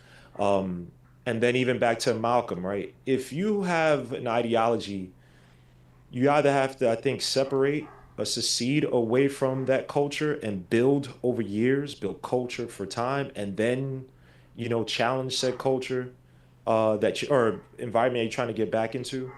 Or you have to find a way within that system to be able to be self-sufficient, right? And if you're not able to create an economic sufficiency for the people, I think a lot of these ideologies, they look great in the short term, but they don't really persist long term and not in terms of volume, right? I grew up in New York. Just real quick example, right? God body ideologies were very prevalent in New York, right? But a lot of that died over time because they weren't creating great jobs economics for black people. They weren't creating ways for black people to truly succeed in this system. Despite the fact that many things that they were doing right, making people understand a certain, what's today's mathematics, making you have to study, making you have to learn, all these things, teaching you how to look at yourself as kings and gods and whatnot, right? But if you don't have a way to feed people, right? My man down the street is selling crack. My man down the street is making money off of coke. All this stuff is nice, great. And that's why back in the 90s, you met how many drug dealers named Supreme Allah Wise, and this dude got 30 years in prison for slinging pies, right? Same thing in Philly. Dude who's praised to Mecca or praised 5 times a day, he's Muslim, but he got indicted for shooting somebody and he's serving 50 years in prison for extortion and murder, right? So I think if you don't create a system that provides economic, whatever it is, economy for black people within this system, a way for them to succeed in this capitalistic system, I think most of these things just, they kind of fade. I don't say into obscurity, but they don't really lead the black people as a whole anywhere. So it's no disrespect to Malcolm, no disrespect to Martin, but I just feel like if they were alive, to your original question, him, if they were alive today, or if they were able to survive, they weren't assassinated, I'm not sure the impact would have been that great long term. So Okay, because you're saying there's no industry to sustain the people that they're leading. Right. Yeah. Okay. It's fantastic because I want to go on, but I want to make sure I got y'all voice in for what we talked about so far. Yeah, man. Hey, shout out everybody. Yeah, man. I don't. What's up? What's up? I don't. Why the hell does she look like a fucking? What's going on with her camera? Let it go, man. It's the best we got all night. Let it go. Shit. Motherfucking getting a headache. But anyway, I don't know, man. Two men, of course, that was prominent and were the figures that were we were given for freedom and rebellion and progress and all these different things. But of course, troubled past or questionable presence at the time, all those different things, right? Malcolm was the separatists and but then you got the Nation of Islam and that being a thing. A lot of these organizations, man, that are rooted in have a prison background, bro, comes to be problematic, right? So always be problematic. One of the big things of that, but Malcolm, like I heard 2K saying it, was taken out by his own people because I think he woke up out of what Islam was to true Islam, and then started contradicting things, and I think almost uncovering a lot of the corruption and stuff that was going on within the Nation of Islam. So they got him up out of there. Then you had Martin, who was fucking them hoes with JFK, and fucking them hoes everywhere else. And, he ended up getting taken out once he discovered and he woke up and had the epiphany he's a puppet for America to get black people to buy into integration, right? Which, I'm sorry. No, you got it out. Yeah, get buy into integration, which was the biggest finesse in one. I would say, you could argue. I don't know if this point was made. I think integration would be one of the greatest points of our downfall, being that we see a steep decline from that point on. Despite us, taxation without representation, I think someone made the argument we definitely would have figured a way to figure it out had we moved along. And if you look at it and see the Asians did the same thing, the Arabs did the same thing, all these other groups of people, they kept their community and limited it outside government as much as they possibly could, even when we come to the things of welfare and stuff like that, right? Being more codependent upon each other, and keeping that community in the village that people love to talk about very, very tight. So once we were again able to sit on the white man's toilet and sit next to the white man at the diner, that's when we started to have a decline, man. So I can't say one was better than the other or one was more impactful. I would say though, understanding Martin and what he was starting to speak before they got him out of there, I think Martin would have made black people aware of a lot of things, bro, and that would put us on, at least from an economic standpoint, and property rights and things and stuff like that, far more than what Malcolm would have done, because I don't think Malcolm was adept in any of those things, and he didn't have the government connection, because remember, Martin Luther King made it to the White House, literally, right? And with that, I don't think people understood some of the information and things that he was privy to, and he was because he was friends with JFK before they smoked him, and then he was a full puppet for LBJ.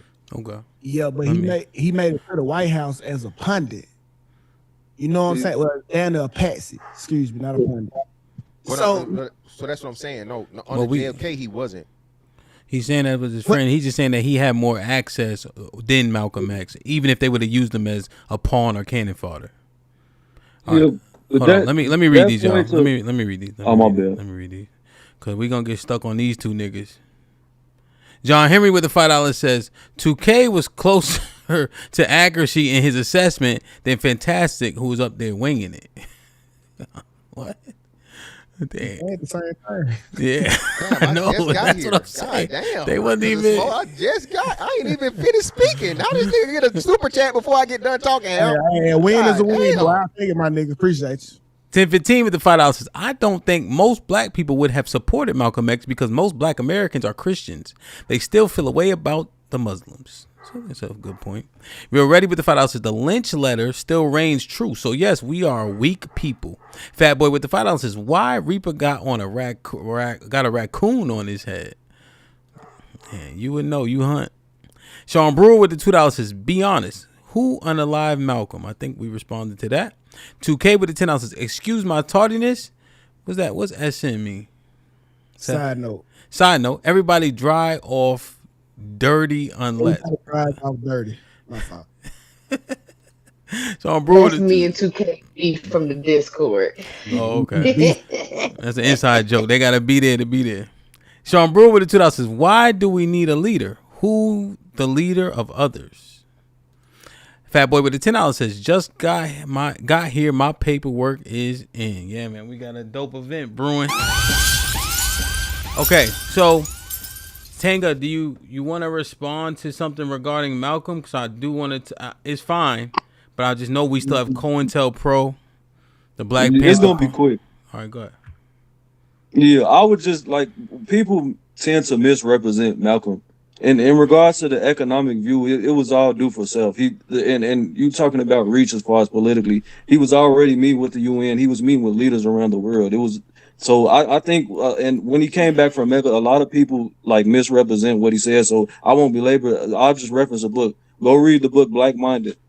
It will show you his entire ideology from when he joined the nation to afterwards. Okay.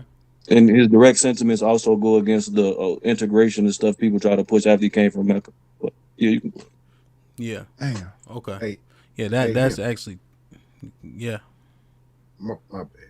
Go ahead. Can I ask you this question, bro? After Mufasa say what he trying to say.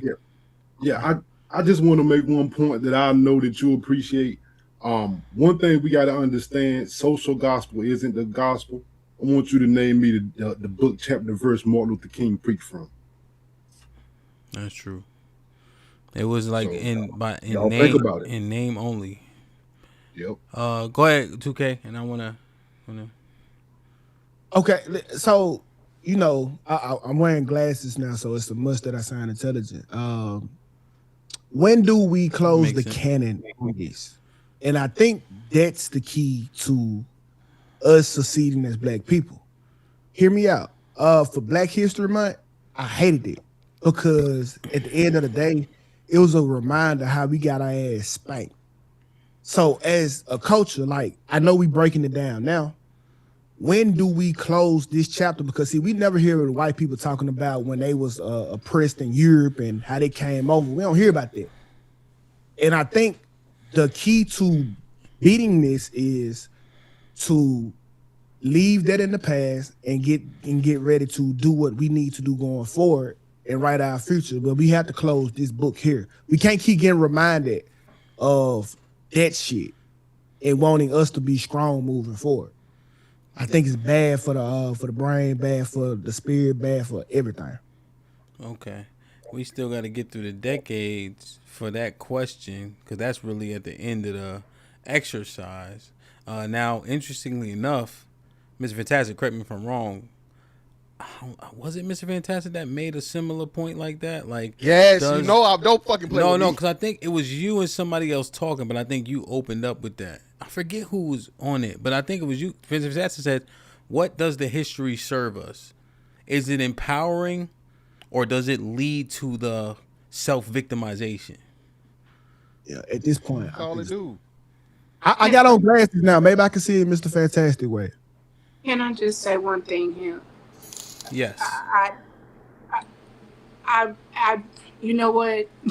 As a Texan, we were always taught, remember the Alamo, and you ain't never heard a Holocaust survivor say, we are talking about the Holocaust too much. Like, when things are atrocious and when things have happened, why are we asked to just push forward when everybody else is a remembrance and this and that? Like, we celebrate 9/11 for a reason. Black people have had a history of trauma and things that have happened, and there's nothing wrong with acknowledging the atrocities that happened to you. And I just want us to be very mindful. Like, the conversation is very wild and reckless, and is given. We're talking about in a prospect from 2026, not understanding where these people were. I appreciate you putting your glasses on. I'm putting mine back on because we're all smart up here. But I don't want us to be so smart that we're losing common sense and we're disrespecting ancestors unintentionally, and also not being and taking things in context. It's great to look at things from 2026. If we're going to talk about it, we need to look at the options that they had around them. And I refuse to allow anybody to tell Black people to get over it when everybody else is, remember the Alamo, the South will rise again. But what about the Holocaust? Absolutely not. Okay, so listen, I think you forget that they celebrate that because they slid back.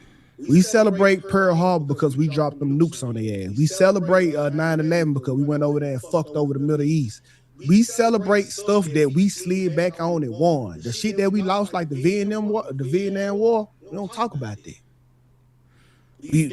That's you never hear us say shit about that. So we celebrate the times that we were down and then we got our lick back. We don't got that luxury right now. So we need to forget about it. Mr. Fantastic. And most importantly, we don't have a healthy enough mindset. Tiff, again, we're not mature enough as a people to do those two things. We can't walk and chew gum when it comes to that. Yes, we can. Tiff, I didn't say sorry, nothing while you Fantastic. was talking. I apologize. I'm sorry, Hey, I'm Tiff, sorry. just as a note, you apologize for the same thing all the time. I hear you. And only with me, Jesus Christ. Anyway, listen, bro. Listen. This is what I'm saying. Until we are to a point of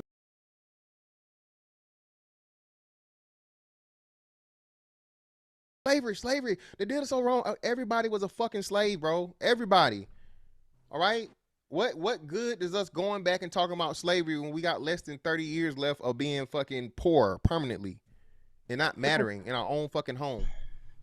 Is what I'm saying. Again, you can, if you want to, again, what are we trying to do here? All right, Remembering for the last 34 our whole lifetimes has not benefited us in any way, shape, form, or fashion. My bad. Go ahead. Well, no, I wasn't trying to. So this is what I'm gonna ask, right? Do y'all want to talk about this, or do y'all want to work through the next 15 years? I'm fine. Well, no, I'm fine with doing whatever, as long as y'all agree to it. Are we at the crux of the conversation to say, yo, why are we focused on this shit in the first place? Or is there more information? So like what you said.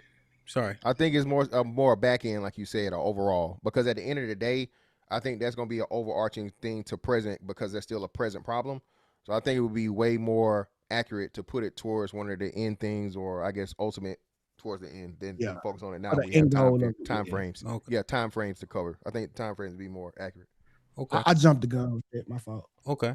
So, COINTELPRO. COINTELPRO Reaper and Tiff.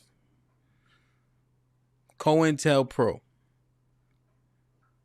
What's the effects, side effects, residual effects, net negative, net positive, obviously, right? But so when it's interesting, I almost said Tenga, but then I remembered his sentiments regarding the Black Panther Party. So I said, well, let me wait. So Tiff, go ahead. I don't think we ever recovered from COINTELPRO. I think it is something to be said about um, being infiltrated with black men and black women that were righteous and trying to do the right thing. I think that it that to me is probably one of the most devastating things, because you did have black people trying to do the right thing, and also the people that betrayed them were skin folk. I think a lot of us have post-traumatic stress from those events, from the Panthers being infiltrated, from the things that happened with Malcolm and the Nation, from the things that were going on within just civil rights and people trying to work and bond. I think that we are still very much suffering from COINTELPRO, for sure. I don't think we recover from that at all. Okay, Reaper. I just think it probably showed you can't in this country you can't truly be separatist. You'd have to physically remove yourself unless you have the same systems, right? CIA, Mossad, something that can give you counterintelligence and counteract in a way that can fight back against the government, which is damn near impossible unless you're another government. So, um, and you've seen that it's not just Black Panther. You could talk about David Koresh. You could talk about so many separatist movements and groups in the U.S. who have been um, disabled by the U.S. government. So I think that's the biggest thing it showed. Um, that again, it's probably best to not publicize your even the ideas of separation, idea of doing for self and trying to improve yourself as a people, right? It's trying to build up a culture, but doing it individually without leaders directing, which is extremely difficult. But yeah, that's I think that's what mostly COINTELPRO did. Like you just can't be outwardly separatist; it has to be underground. So Okay. yeah. So I okay. Go ahead, 2K, Aaron, Mufasa, Callie. bro. So it COINTELPRO, like this the one that cut deep for me, bro, because I wanted to be a Black Panther, bro. Like if I could be anything, if I can go back to the past, that's what I'd be. I'll be a Black Panther, bro. But this it hurt. It hurt like the only pain that I could think that it hurt like is when Martin stopped coming on because Gina husband and like him, right? That's the only pain that's really comparable to losing the Black Panther Party, bro. Because we had something great, and then we let our outside influence come and fuck it all up. And that's what Jana husband was at the time. Outside influence fucking up greatness. And that's what the government did to the Black Panthers, bro. Like it hurt the same to me. Like honestly, um, we never recovered. I just think that was like the last blow. Like that was the knockout blow. Damn. Okay. Big Aaron, Mufasa. Well, yeah, I'll just say this: that I think COINTELPRO was systematic. One thing I think that we lose that we don't look at the position America in. Understand, we was at a Cold War, and we don't understand how we fit into a lot of things. When you're in a Cold War, America's not going to deal with our community so buddy with communism. That's one thing that we got to understand when we're talking about this. And what happened is we saw the lengths they will go to destroy communism. And a lot of times we don't read and understand and go back and understand what they were dealing with to say, hey, they were willing to destroy us as a people over a few leaders who they thought were communists. That is a great fucking point. They thought they were communists, so they were willing to destroy our whole community because we was at war with communism. Understand, we was at war with Russia. They thought a few leaders were communists, and they just went in and said, we're gonna mess their whole community up. They were coming. And they did it. Not no thought. They were. That is a great, and that's why they did what they did. That, we were at war. I don't know if I ever by myself made warranted. that correlation. That is a great point, man. Go ahead, Callie. Oh yeah. Oh no, I didn't even think of it like that. I didn't even connect them two dots, but he right. I can't. There's no argument against what Mufasa is saying. No, I'm not asking you to argue him. I'm saying, what do you think about COINTELPRO? Black Panthers, etc. I don't know enough about it to formulate a whole opinion about it. You know what I'm saying? I know kind of what happened with the Black Panther Party or whatever, but the like just COINTELPRO in and of itself, like as a separate thing, I don't know enough about it to comment on it like that. Okay. So Well, Not so in I, depth. well, real quick, It was let me get Big Aaron because he ain't gonna interject until he get either frustrated or excited. Big Aaron, what you think Right. about COINTELPRO, the Black Panther? Then I'm gonna get Tanga, then 2K and Mr. Fantastic can jump in. So COINTELPRO definitely took away our what we had, the momentum we had built trying to develop kind of what Malcolm was developing. The problem is exactly as Mufasa said it. It's the spotlight it put on us and what was happening. You got to remember, COINTELPRO was who? The Federal Bureau of Investigations, right? There's only one letter agency more nefarious and evil than that, and that's the Central Intelligence Agency, which they were working hand in hand to drive that initiative. But that was the FBI doing internally to that community what the CIA was doing to the world. If you don't look like you are about what I'm about, then you're going to be treated in ways. Look, the CIA, do you know about MK Ultra and what the CIA was doing to Americans? Absolutely. What do you think the FBI was going to do? And then what's the fallout? Yeah. It destroyed us, but it was us, but it was everything.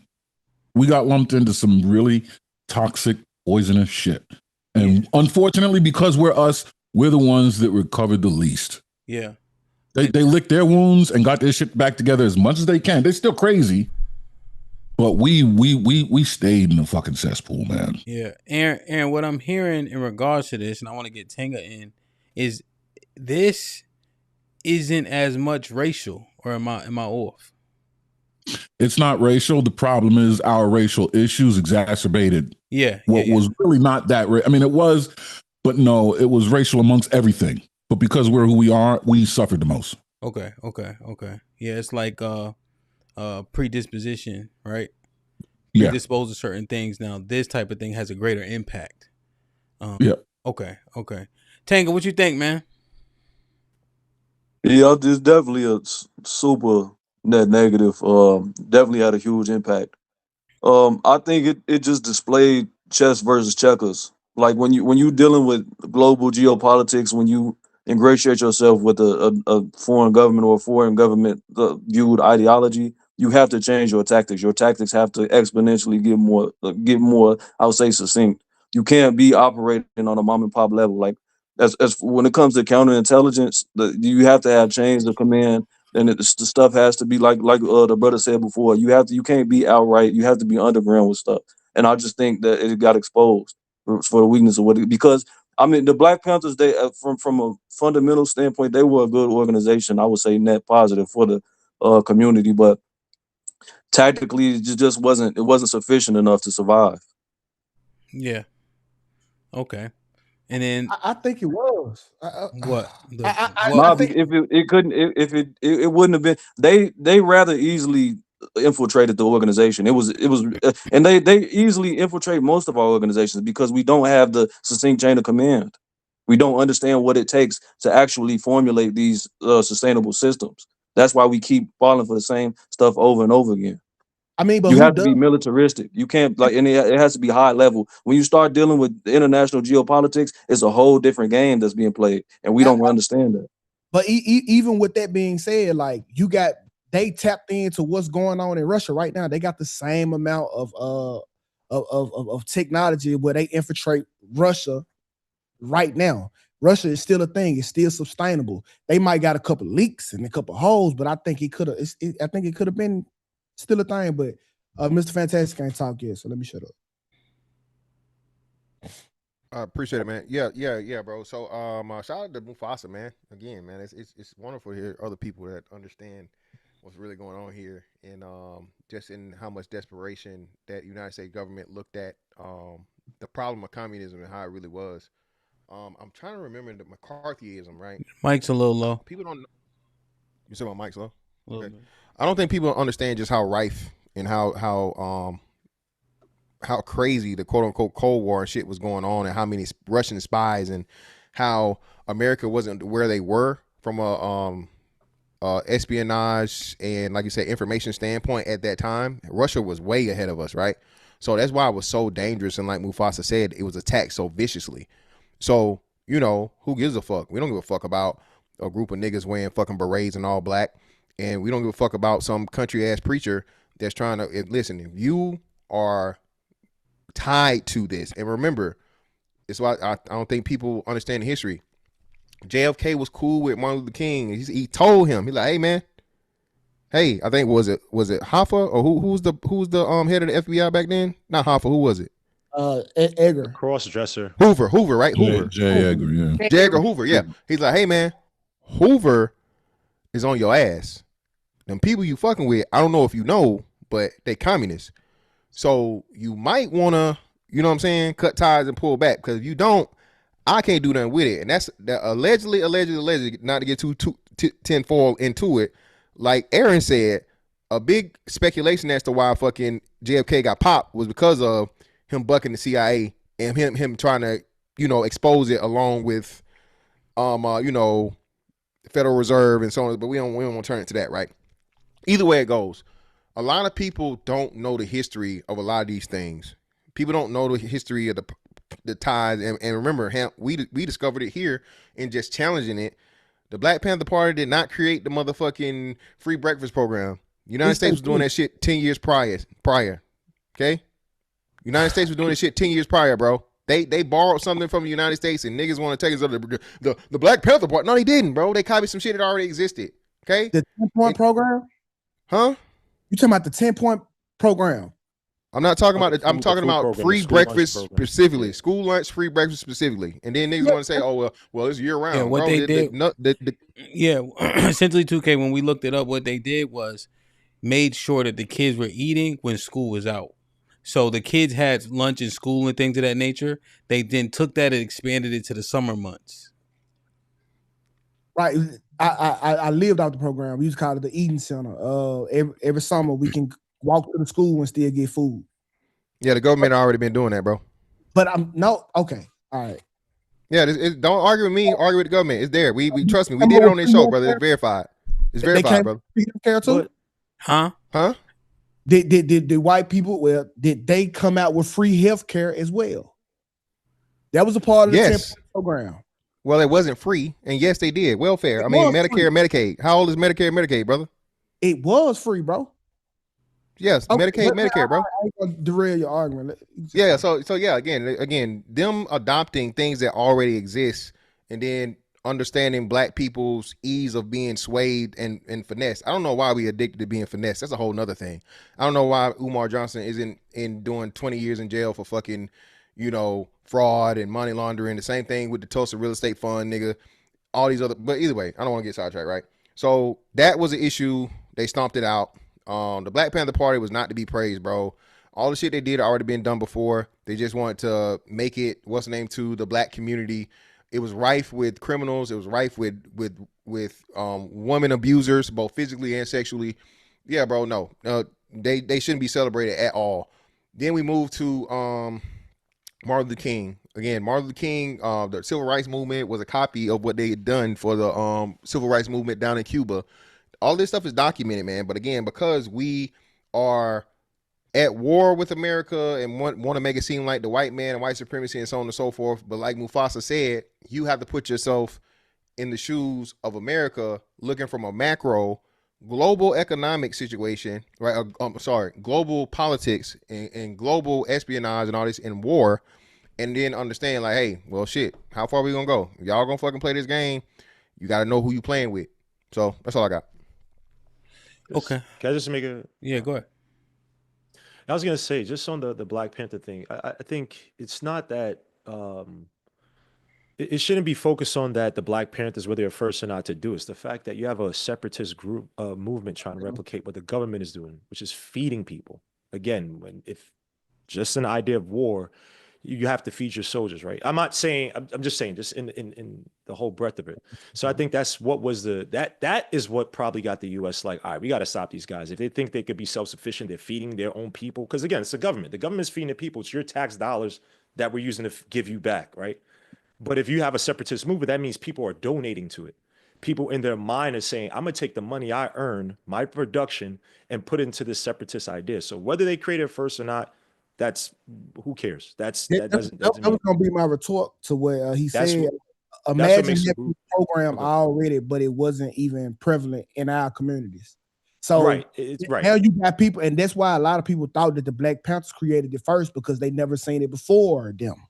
All right. Well, no, And that's not. that's It Well, wasn't. hold on. for- No, that's not true though. Again, churches were always the foundation in a place of community that provided food and everything for the community, bro.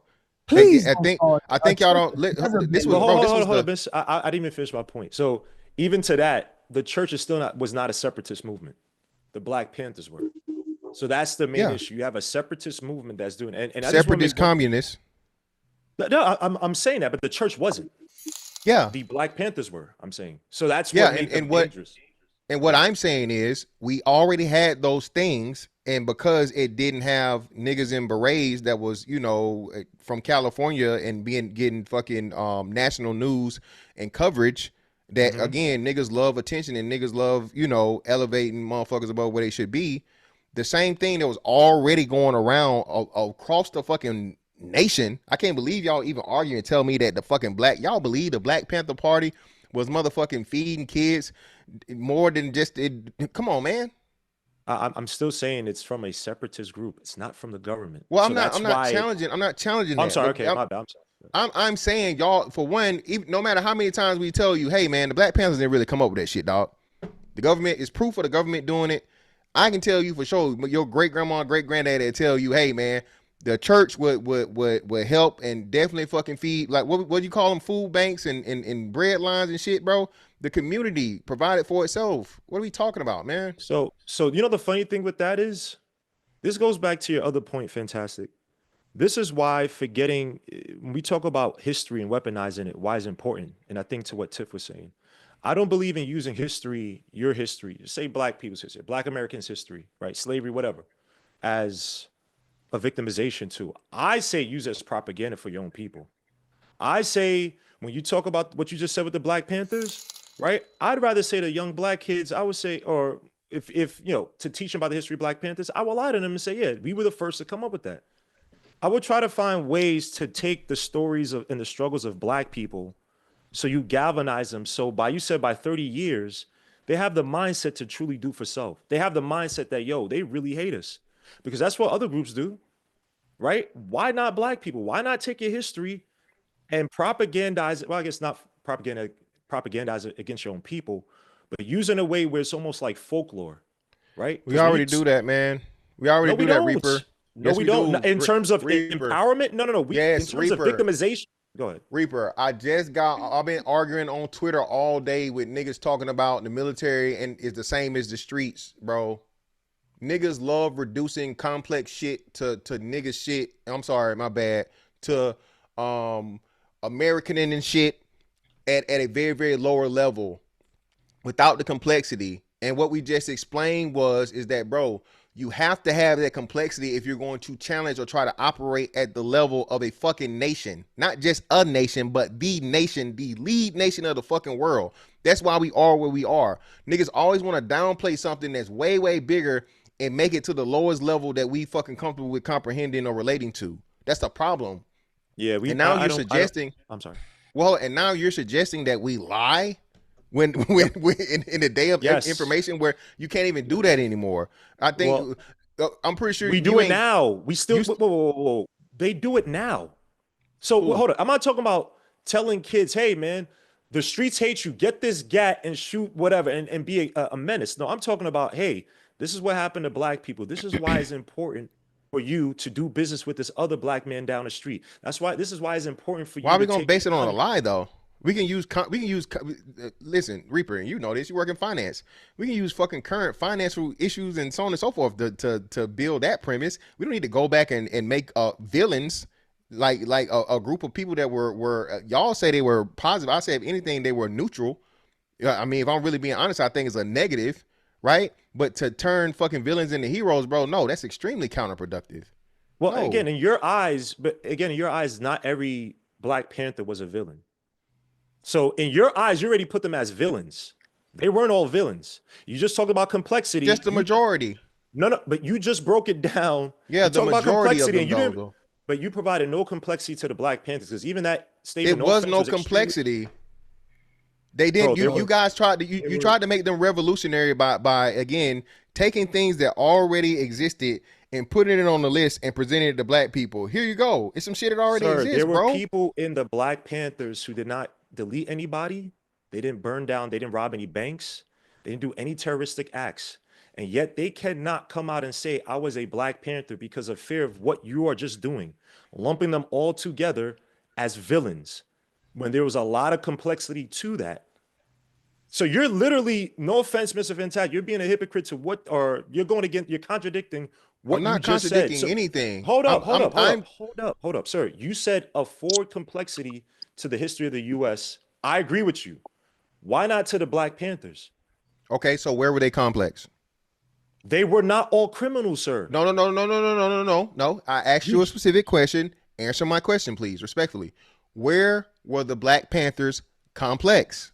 Because they had structure, they had rank, they had. That's nothing new. That is nothing new. That's not complex. Listen, you don't have to. Hold on. Let me interject this, 2K. Well, I don't want to start us like having a back and forth, then it becomes empty, right? So the question is, where were they complex? Mr. Fantastic, they're not saying that they recreated the wheel, but based on what organized organizations have, they had similar structure because they were able to be duplicative of what already existed that you would consider complex. So when 2K starts talking about rank, order, because correct me if I'm wrong, sorry, what's the brother from Chicago? The 21-year-old?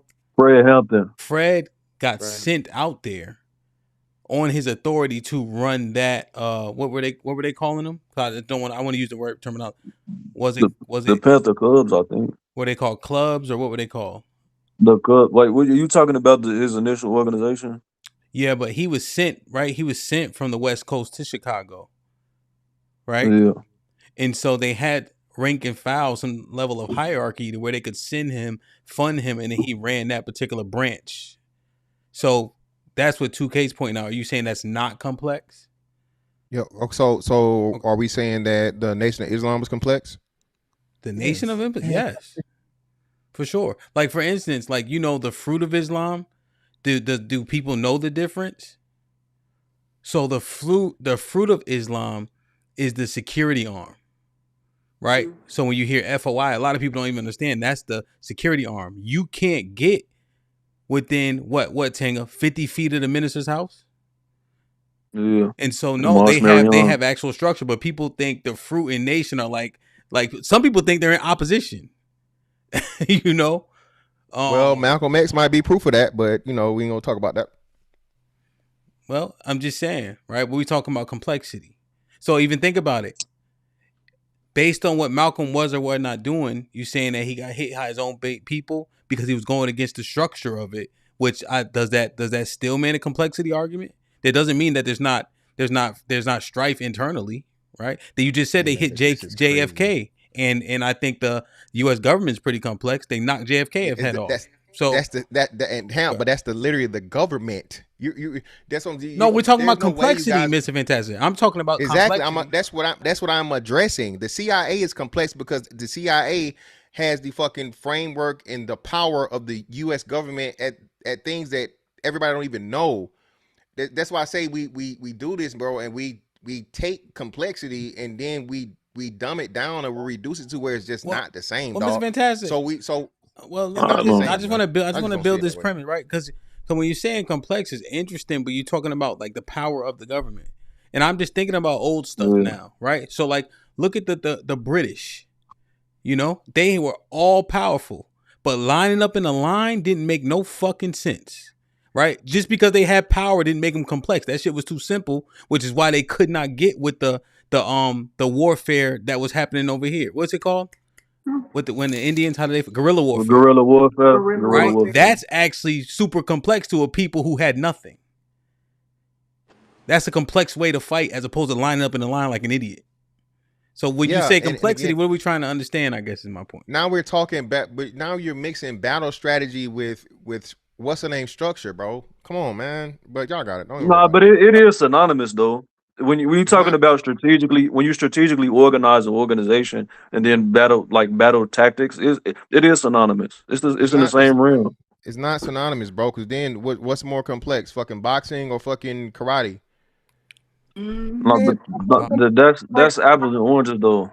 How, right. Tank, What listen, up? what the fuck you saying? No, you're doing a direct comparison between two martial arts. What I'm saying is Which when would you're be talking about more, no, which would be but more I'm saying comparable. it's apples and oranges to this to what the No, it's comparison I'm not. It's making. literally It a is better argument than the argument y'all trying to make. I'm saying that not. something the way a government is structured versus the battle strategy is way more apples and oranges of fucking oil and water than two of the same disciplines, bro, or two different versions of the same exact thing. You're saying it's apples and oranges, Yeah, but but no, then you I'm saying not. these things Yes, are I one and am one. because you're saying it's the. I'm saying the same tactics and the same intelligence that it takes to formulate battle strategy is going to be the same tactics and intelligence it takes to formulate a foolproof organization. That's what I'm saying. It's going to be synonymous. They're synonymous instances. They're synonymous entity. Oh, bro. You're not going to find I somebody don't want that to can belabor it. I formulate don't want. battle tactics and then they don't have the organization to match. It doesn't. It doesn't work like that. But no. Now again, I can make the 300 argument to disprove that. They weren't the greatest fucking what's name, but again, they had great battle strategy. They were just better warriors. So that's what I'm saying. It's a poor framing or But comparison of two different again, things that aren't dependent. no, the way It's that they're organized is going to make the is going to make the strategy that much. Like when you look at the Mongols, how they did the hundred legion people. Yeah, they went against armies that were bigger, but tactically they were superior, and organization wise they were superior. It's synonymous, but I'm not going to belabor the point because I'll just agree to disagree. I mean, both can still be complex no matter if you like one or not. Like it's complex to walk in the wedge and execute in the middle of the night. You know that, Mr. Fantastic. But it might seem less complex if you going against Spartans that's flanking you from a hill on the backside. So it really don't matter that they are still both complex, whether you like it or not. Like the Black Panthers had complexity to it, like the U.S. government got complexity to it. yeah, I mean, I They were got it, just bro. able to Yeah. infiltrate. Mr. Fantastic, I think I agree with the point where it wasn't original stuff, right? But to duplicate those things, like having chapters, being able to send people, having money, funding, that there's complex infrastructure within that. But it wasn't original. I think that's fine to say, right? But to take the food program, right, and scale it to where now it includes the summer for underserved communities, and to do that in places like Mississippi, if I'm not mistaken, based on what 2K is referencing, I think you have to have a level of organization and structure that is complex, but it is not original. I think we can, I think we can be fine right there. You know, so do we need to continue to talk about the Panthers, or were the Panthers a net negative for Black people? Because the Mr. Fantastic saying when you really dig into it, it's overwhelmingly negative, but we usually put the Black Panthers on a pedestal. As we should. So you think the Panthers overall movement was a net positive, 2K? Absolutely, bro. Fuck yeah. It made me proud, bro. Like my granddad was a Black Panther. Okay. And to hear some of his speeches, like he was like one of the good talking niggas too. I didn't get it, obviously. It I don't know. They was proud, bro. They was proud to be there. They was proud to go to jail. They was proud to it's kind of like how a veteran is for their country, bro. Like they was proud to do it. Like no matter if they won or they lost, like they held their head with dignity. And we don't find men like that. I think that was the last time we had a elite group of honorable Black men on every level. Okay. And I knew and don't get me wrong, some of them was fucked up. But like it came with they was proud, bro. I don't know, and I want to be a part of something like that. Mufasa? look, I think they were YNs of the day. We got to understand that they were young folks. Yes. You know, so when we look at what's going on, like, you know, they were revolutionaries. But now I can separate an ideology from some of the good things that they did. That they, as far as organizational wise, I'm above. I like to see private organizations, especially doing something for community. Now, even though I think that that communism is never going to work in America. America, she's never going to let you do that from within her. And if we were in charge of the superpower, we would be stupid to let it go on underneath us. So you got to understand it from that strain. But I do think they did some great things in terms of what we can do for the Black community. I just think our ideology can't be to take down the government through communism, to work together and do it within our community. Okay. That's the only thing difference in it. So are they a net positive or a net negative in hindsight? The only reason I'm It's gonna only- call them a net but- negative. Whoa, hold on, Mufasa. You just gave a soliloquy. There's no way you got another one. I'm asking the question again, which is the reason you had a soliloquy in the first place. Are they a net negative and a net positive? Negative because of COINTELPRO. That's the only reason I'm saying that. Reaper. So my bad. I'm sorry. Reaper. How is empirical evidence ever negative? You learn from the Panthers. Now you know what not to do. If you're ever going to try to create a movement, maybe you make it softer pause. You try to do something that's a little bit less alarming. You be secretive about it, but you now have things from which you can learn from. Now you have information about how the government, to what Mufasa just said, how desperate the government will go to stop a movement. Imagine the Black Panthers didn't happen and you try to do Black Panthers now and they took even more drastic. I know the environment is different in terms of communism, whatever. But you try to do it now and it fails spectacularly. They take out even more Black people this time. Or they frame Black people, or they put Black people in a certain light that has a whole country going against them even more than what it did back then. No, anytime you have something like this, you learn from it. So I don't know how people say it's a net negative. Like, how is it holding us back now? I don't know anybody who's literally like, I'm not gonna work because of what they did to the Black Panthers. Man, it was messed up. No, like, it was a period in time, you learn from it and you move on, you try to do something better. So I don't get how it's a net negative. That's Are crazy. you saying that it's a net positive? Yes. Big Aaron? Yeah, very small net positive, net gain. We just haven't seen it come to fruition yet. We've seen it attempted to come to fruition, but it didn't work. I mean, it just was short lived, but very small net gain. That's crazy, bro. Yeah, hold on, 2K. We gotta get everybody. Tanga? I would say for the just for more. I think they're a net positive for morale and for the and inspiration that they give to other people. Tangibly, I mean, like from a tangible standpoint, it was just what it was. But yeah, I agree with everybody else's sentiments before. Tiff, did you hear it?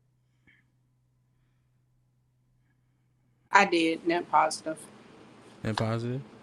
Mr. Fantastic. Net negative, man. I can give a reason. I mean, if you want to. Again, bro. I can't believe that fucking people are saying, oh, how does a negative thing not be a fucking net positive? So the fucking crack era is a fucking net positive too? Now we can just turn bad shit into good shit, bro. What are we doing, dog? Again, this is the prime example of Black people having the wrong heroes, bro. The wrong heroes. The whole organization, once you find out it was based on communist ideology, dog.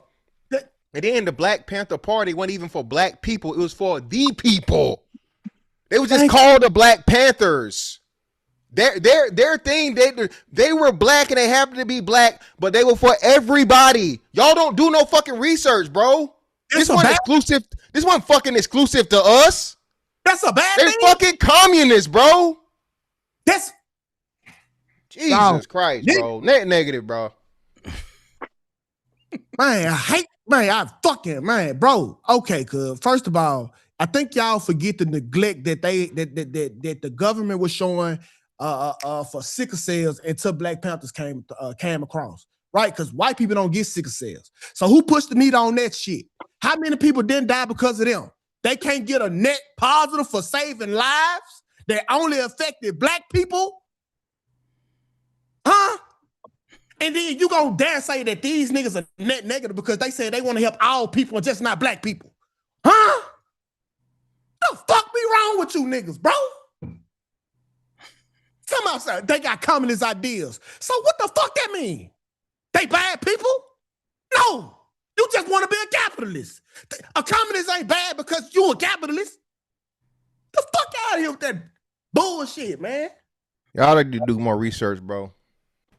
Nigga, you need to stop doing research. Nah, that's a problem. Can I ask a Y'all turn niggas into heroes that shouldn't be heroes. Y'all get emotionally attached, and it just shows every time. Y'all, that's what niggas feel too much. Y'all feel too much, bro. Y'all can't handle the truth. Once you destroy your heroes, bro, now y'all hurt. Now y'all mad because the nigga tell you the truth. The Black Panther Party, like you just admitted to, don't give a fuck about niggas. They want to overthrow the United States government, as fucking Mufasa told you. They were fucking the right hand of communism. And again, the socialist programs they were used were to help spread fucking communist and socialist ideology. They were using Black people as fucking pawns to. Y'all got it, bro. You know what? Hey, celebrate them all you want, brother. Celebrate them all you want. You can be a communist. Hey, I'll tell you what. The only thing wrong with communism is that you like capitalism. That don't make you morally incorrect. That don't make you a fucking crook or a criminal. It's just not what the fuck you believe in. No, brother. Again, you got to do more research, brother. Communism has killed more people in the modern time than any other organization or any other structure. It is true. It's not true. It is true. Y'all, you can't prove it. Hold on, wait. It's the so failure tell to me. implement So hold it. on. So wait. So tell me the fucking governmental structure that has killed more people than communism. Go. I'm not again. When people bring Don't up stutter, this, bro. is Just give us the answer. Nah, Bro, I'm not. This is a run of the Tango, mill. give us the This is a answer. run of the mill talking point that people that be capitalists be using. So brother, don't answer the question. I'm answering the question. You keep interjecting. I can't answer that. I don't have any landing spot. I would argue that capitalism has, but again, what you're going to Prove it. use.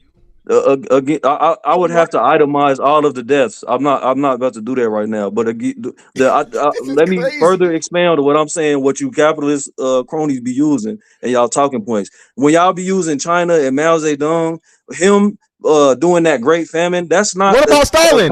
That's not communism killing people. When Stalin went on his murderous tirade, none of that stuff is in that quote unquote communist manifesto that he did. He was just somebody who got a thirst for power. A psycho. That's not. He was a psycho. That's not implementing in anything with communism, quote unquote. Yeah. And then you have to separate communism from straight Marxism ideology, classical Marxism ideologies. It's not the same thing, y'all. But I've been having these conversations with people that are proponents for capitalism for years, bro. Y'all just be using the same talking. Okay, so now you're gonna say. I agree. So now you're gonna say that Marxism and socialism are not a branch of fucking communism. When I'm pretty sure Lenin and Marx. Hold on. Lenin and Marx said that their ideologies were extensions of or rooted in communism. Did they not?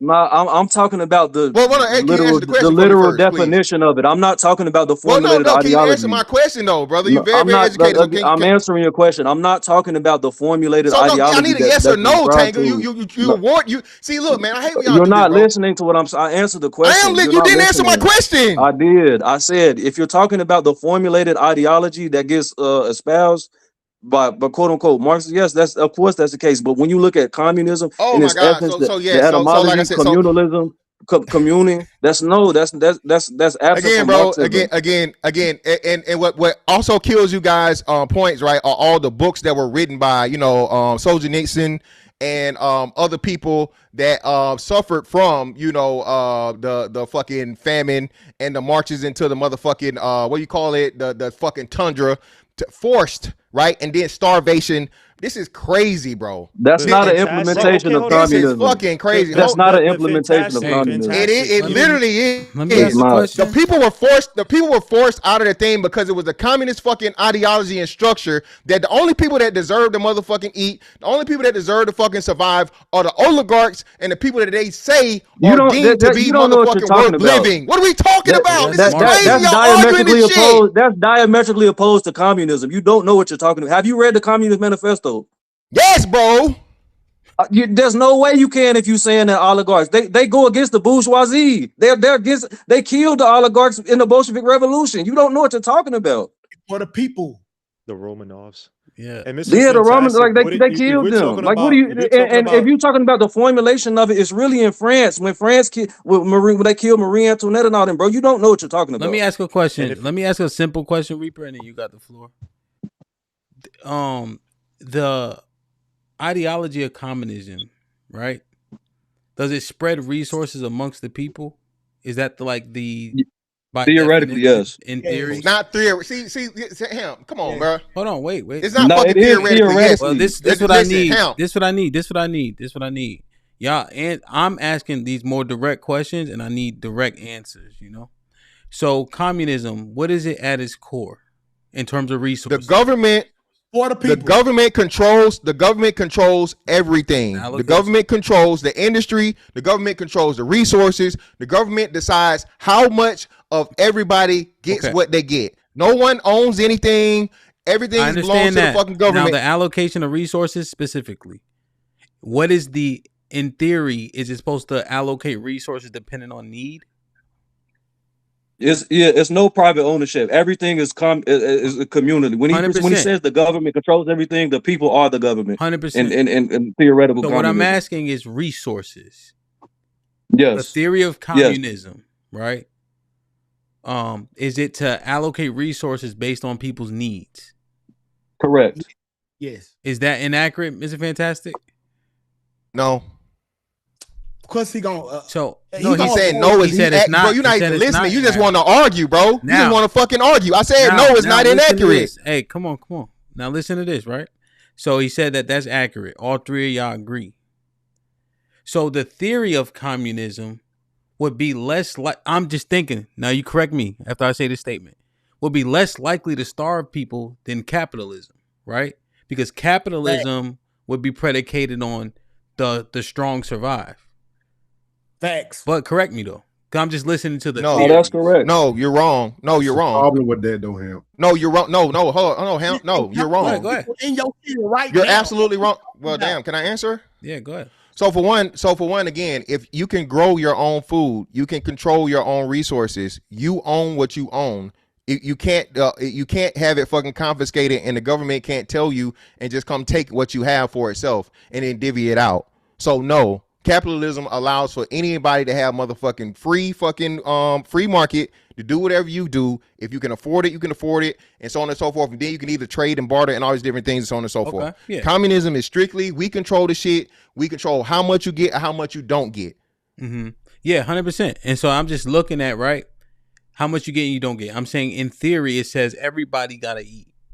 Capitalism Yes. says if you are able to provide for yourself, then you eat. If you're not, then you starve. So I'm just thinking, Yeah. if these two things are enacted based on the theory at the baseline, I think that more people will starve in capitalism. That's But a fact. that's this literally is not. why Him, Go ahead, I understand. go ahead. You're what you're saying is It's him, broken? I'm Yeah, not saying right. you ignore what I'm not saying you ignore what I said. First and foremost, that hasn't happened at the rate. And the problem is the theory is never worked in practice. The problem with the theory is always turned into the government controlling and making the people suffer. Okay. That's the reality. So you're saying So the theory The is same fucking with irrelevant. capitalism, though. I got It's you. not the same with- capitalism. It's poorly implemented capitalism and poorly implemented communism. It's not inherently the ideology. Let me And regurgitate Ham. it. Go ahead, Mufasa, because you were saying there's something I'm No. missing. Go ahead. Yeah, and see, but one thing I want us to understand is, see, capitalism is bred from private ownership. Now, my thing, it's amazing to me that black folks won't, knowing what governments have Jesus done Christ, for man. us in the past, or you gonna sit there and say, "Oh, we gonna all be under one people, and it's gonna be the government." No, one person always takes control and subjugates you again. So at the end of the day, our only way out should be through private ownership. Now, we understand that it's crony capitalism. That's what we got to fight. But communism is not the way to get under one government so they can all suppress us. Okay. Brother, poorly implemented capitalism is going to result in the same thing that poorly implemented communism is going to be. You're going to have a coagulation of the people at the top that are going to benefit off the people at the bottom. That's all. Show us proof. Now show us proof. Hold on, Mufasa. Hold on, Mufasa. Now show us the capitalist society that had more people die than the communist one. Go. Is you crazy, nigga? Why you think? I mean, you can attribute 2K. I don't need again, majority. Listen, this is a crazy part, bro. Come on, I'm respectfully. Whenever y'all make a point, the interjection has been all over the place, right? So let me ask the questions right here, right now. Okay,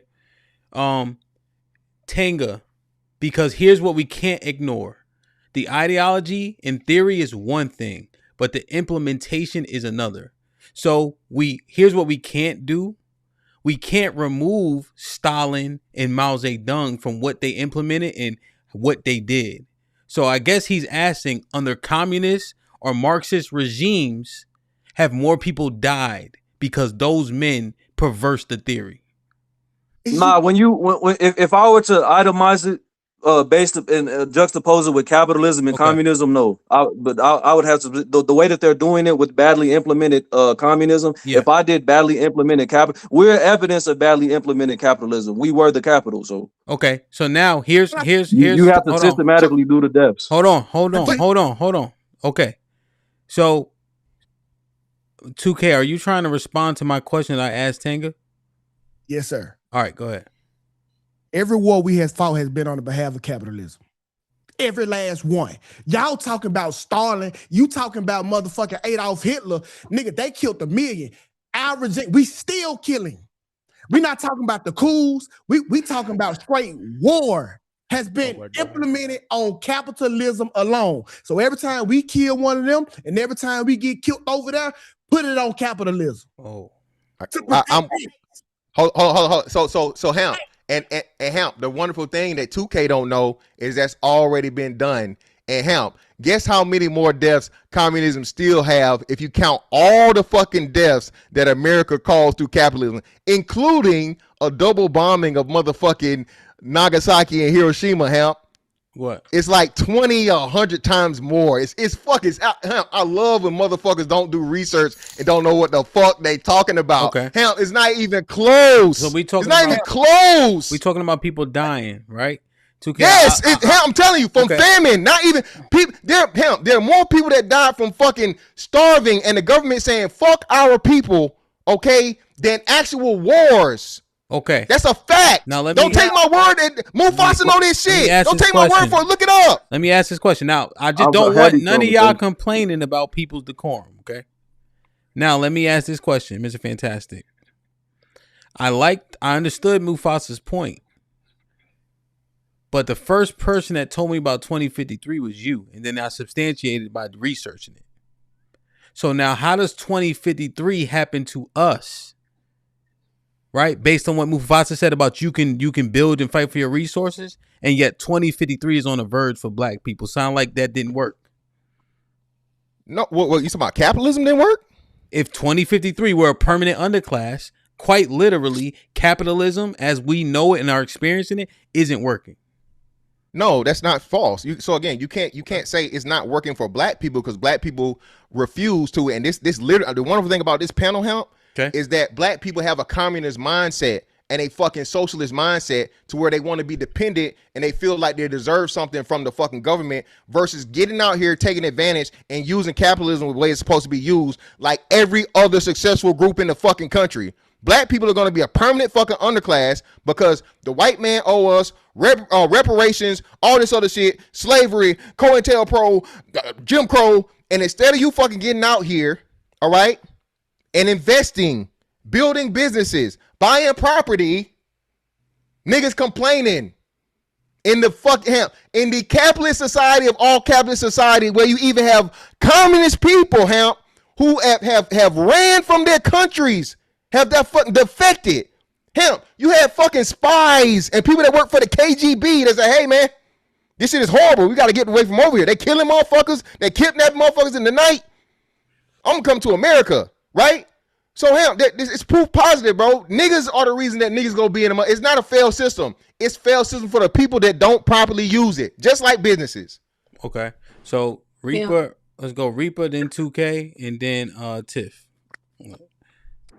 Yeah, just a few things. First, you took my point here because I was going to bring, and I'm gonna get back to that real quick. By the way, when Mr. Fantastic said which before the communist versus capitalist, he said which form of government kills most people. I would probably say monarchies and systems where you have literally one ruler, which that's basically that is dictators, right?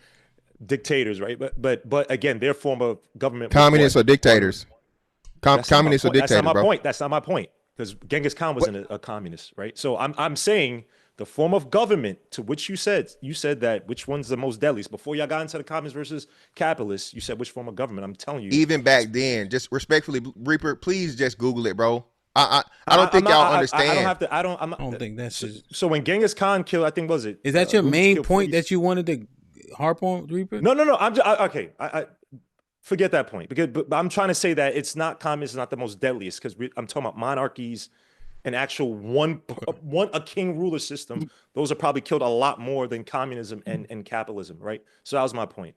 And then the other point I wanted to make was when he talked about, I mean, you have your biggest capitalists right now who are saying what? That you're going to own nothing in the future and be happy. You got BlackRock buying how much real estate so they could basically have people renting versus owning. So when you talk about the ills of capitalism, you have to include that too. That these people are not communists. These people all made their billions from capitalism, and they're still preaching and saying things to basically tell you, yo, you as an individual, you're going to lose your own. And I agree with you. I'm a capitalist. Try to own as much as possible. But even these people, to what Tengus said, because of consolidation of power up top, they want to control people under the guise of capitalism and still screw you over. So to sit here and say, when you talk about the 2051 or whatever it is, these people are helping to bring that 2051. Forget even black people, because I think 2030 is supposed to be the doomsday year as well too. This system is going to fall because it's unsustainable. That's why they want to control people. That's why they want to bring the credit system. Go ahead, bro. Listen, bro. Hold on, Mr. It's gonna be too many to rebut. Let's go to 2K. I just wanted to say this, and I'm gonna be quick, Hal. Okay. Yeah, they talking about the communists is under one leader, right? In America is four. You got the Rockefeller family, the DuPonts, the Vanderbilts, and the Kennedy family, right? So the majority of wealth that's spread out here that we supposed to have access to, we don't. We live in more communists than you think we is in the fucking first place. You talking about homeless people and everybody not being go on Skid Row. That's in every major city in America. There are people that is not eating. You mean to tell me you think it's a bad idea to lessen the wealth gap of the rich and to house these people? Now, I'm not saying that all these people deserve houses, then they didn't have the opportunity to work their ass off. But what I am saying is this capitalistic shit, this shit is flawed like a motherfucker. And the reason why communism don't work because you need a pure team that can't be infiltrated with corruption. If everybody was 100% pure communism would work perfect, but that's just a dream world scenario. But the idea and theory of communism works great. Go Tiff. Oh my God. Go Tiff. Well, I think to both their points, I don't think we're practicing pure capitalism and we're not practicing pure communism. And because we're trying to merge so many systems, we're meeting and finding where it's the infrastructure or some of the systems just don't match. So like we talk about certain things where you'll say entitlements, social services, a lot of things like Social Security or Medicaid, you pay into that. That's not an entitlement. Like people are paying into a system believing that it's going to be there. I think for me, the issue becomes when we're paying into something and folks are acting like you're giving me something. I think a lot of the conversation has been talking about we pay taxes. Like, I think, fantastic. I just want you to answer me this. Like, it sounds like you want us to like accept like a benevolent leader, but I'm paying taxes. So you want me to pay taxes, but not question leadership or not say or have some type of. Well, I'm asking you. No, I never said that. No, never he didn't say that. Okay. That wasn't his point. No, I mean, I'm just trying to understand He's Where saying where do you, capitalism is the best system as long as you take advantage of it.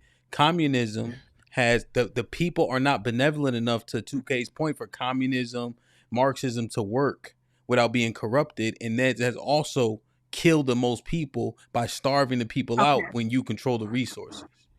And I guess for By me, far. my question is, we love to pick and choose when socialism or communism works because we pay into public works like the sewage system, the traffic stop, the traffic lights, construction. There are certain things that we pay That's into not as socialism, citizens. Tiff. No. I'm saying paying into things, socialist communism, where we're practicing certain things that are go ahead, fantastic. It's okay, fantastic. Yeah. So I don't want Tiff, to frustrate you. Go ahead. even that, right? Just quickly, and I want to get Aaron in, right? And then Miss Fantastic, you can respond to the stuff.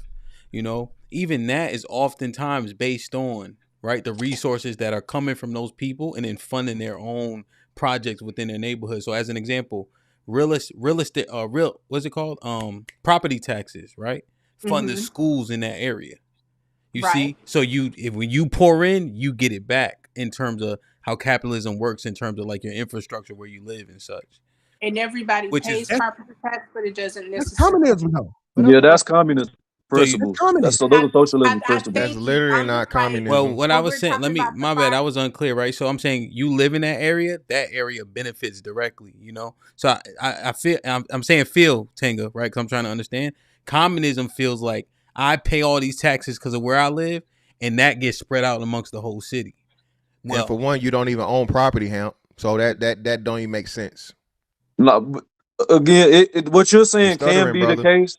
Both aspects can be the case. There's communist systems to where what you're saying is it's like This is it's crazy. separated regionally, and then you have some where it's just everybody gets into the pot. okay. Like what the people don't introduce a nuance. Like people try to call China a straight on communist nation. It's not the case. They have a mixed economy, something that's really original formation. But like the sister Tiff just said, bro, you're rarely gonna find instances in history where you're gonna have a pure laissez-faire capitalist nation, and then you're gonna have a pure straight on Yeah. communist nation. I mean, Majority everybody's innovating based upon pragmatism. 100%. So Like we obviously have social programs, right? They're literally called social programs, right? So we understand yeah. there's a level of that being implemented here. Aaron, did you want to add to this? I do, but man, it's both. No. Go ahead, Mr. Fantastic. Did you something you want to respond to? Yeah, man, of let me course, look at bro. my Again, Americans are so fucking spoiled in the capitalist system, bro. It's crazy to see motherfuckers that's damn near 40 years old or so on and so forth, live their whole life in the fucking first world countries where people literally escape and get over here on motherfucking makeshift rafts to make it, bro. Hamp, who do you think has the most millionaires in the world, Hamp? In the world? Yeah. Millionaires? Yeah. I would assume, damn. I would assume white people, I guess. Saudi Arabia. Wrong. Oh. Any second guesses? Most millionaires? Yeah. Probably Who do you like think? China by virtue of gotta be population. Asian. Wrong. do. How We about the good do. old U.S. or fucking A? Oh, I thought Hold you on, were stop, saying. Tiff. I already answered it. It's too late. My It's bad, too late. countries. Tiff, it's My too bad. late. It's too late. It's not too late. I said it. Oh, my bad. I'm sorry. Well, thank you, Tiff. My bad. United States of America. I thought you were saying race. Yeah. I mean, it would track. They have the largest economy. The United States of America, who has 23.8 million, and then China's in second place with 6.3, although they have a fucking billion people. The poorest people in the fucking world, bro. China and motherfucking India. All right, what are we talking about? Yeah, y'all are so spoiled and so just. And this I say, this is why we can't fucking praise the fucking Panthers, because you niggas want to be communist so bad. You don't even appreciate the fucking system that you live in, that you benefit from every day, and now you niggas trying to shit on it. Every time I ask y'all a direct question, bro, y'all want to run. Oh well, it's not really this, and technically, no, motherfucker. Communism is communist, and then I ain't say shit while nobody else was talking for real. I got a question too, Miss Fantastic. I got a question actually. When you go to the other end of the spectrum, per capita, where are the poorest people? The poorest people, I just told you, you gotta be like India or some shit. India is like the poorest country. Okay, but they have per so capita. Yeah, I'm saying per India capita. got like a big. I think India actually has more people than China now. No, I'm saying that's gotta be there, bro. I know that's what I'm asking. I'm saying per capita. Let me look it up. I wonder if we rank anywhere. Poorest country per capita.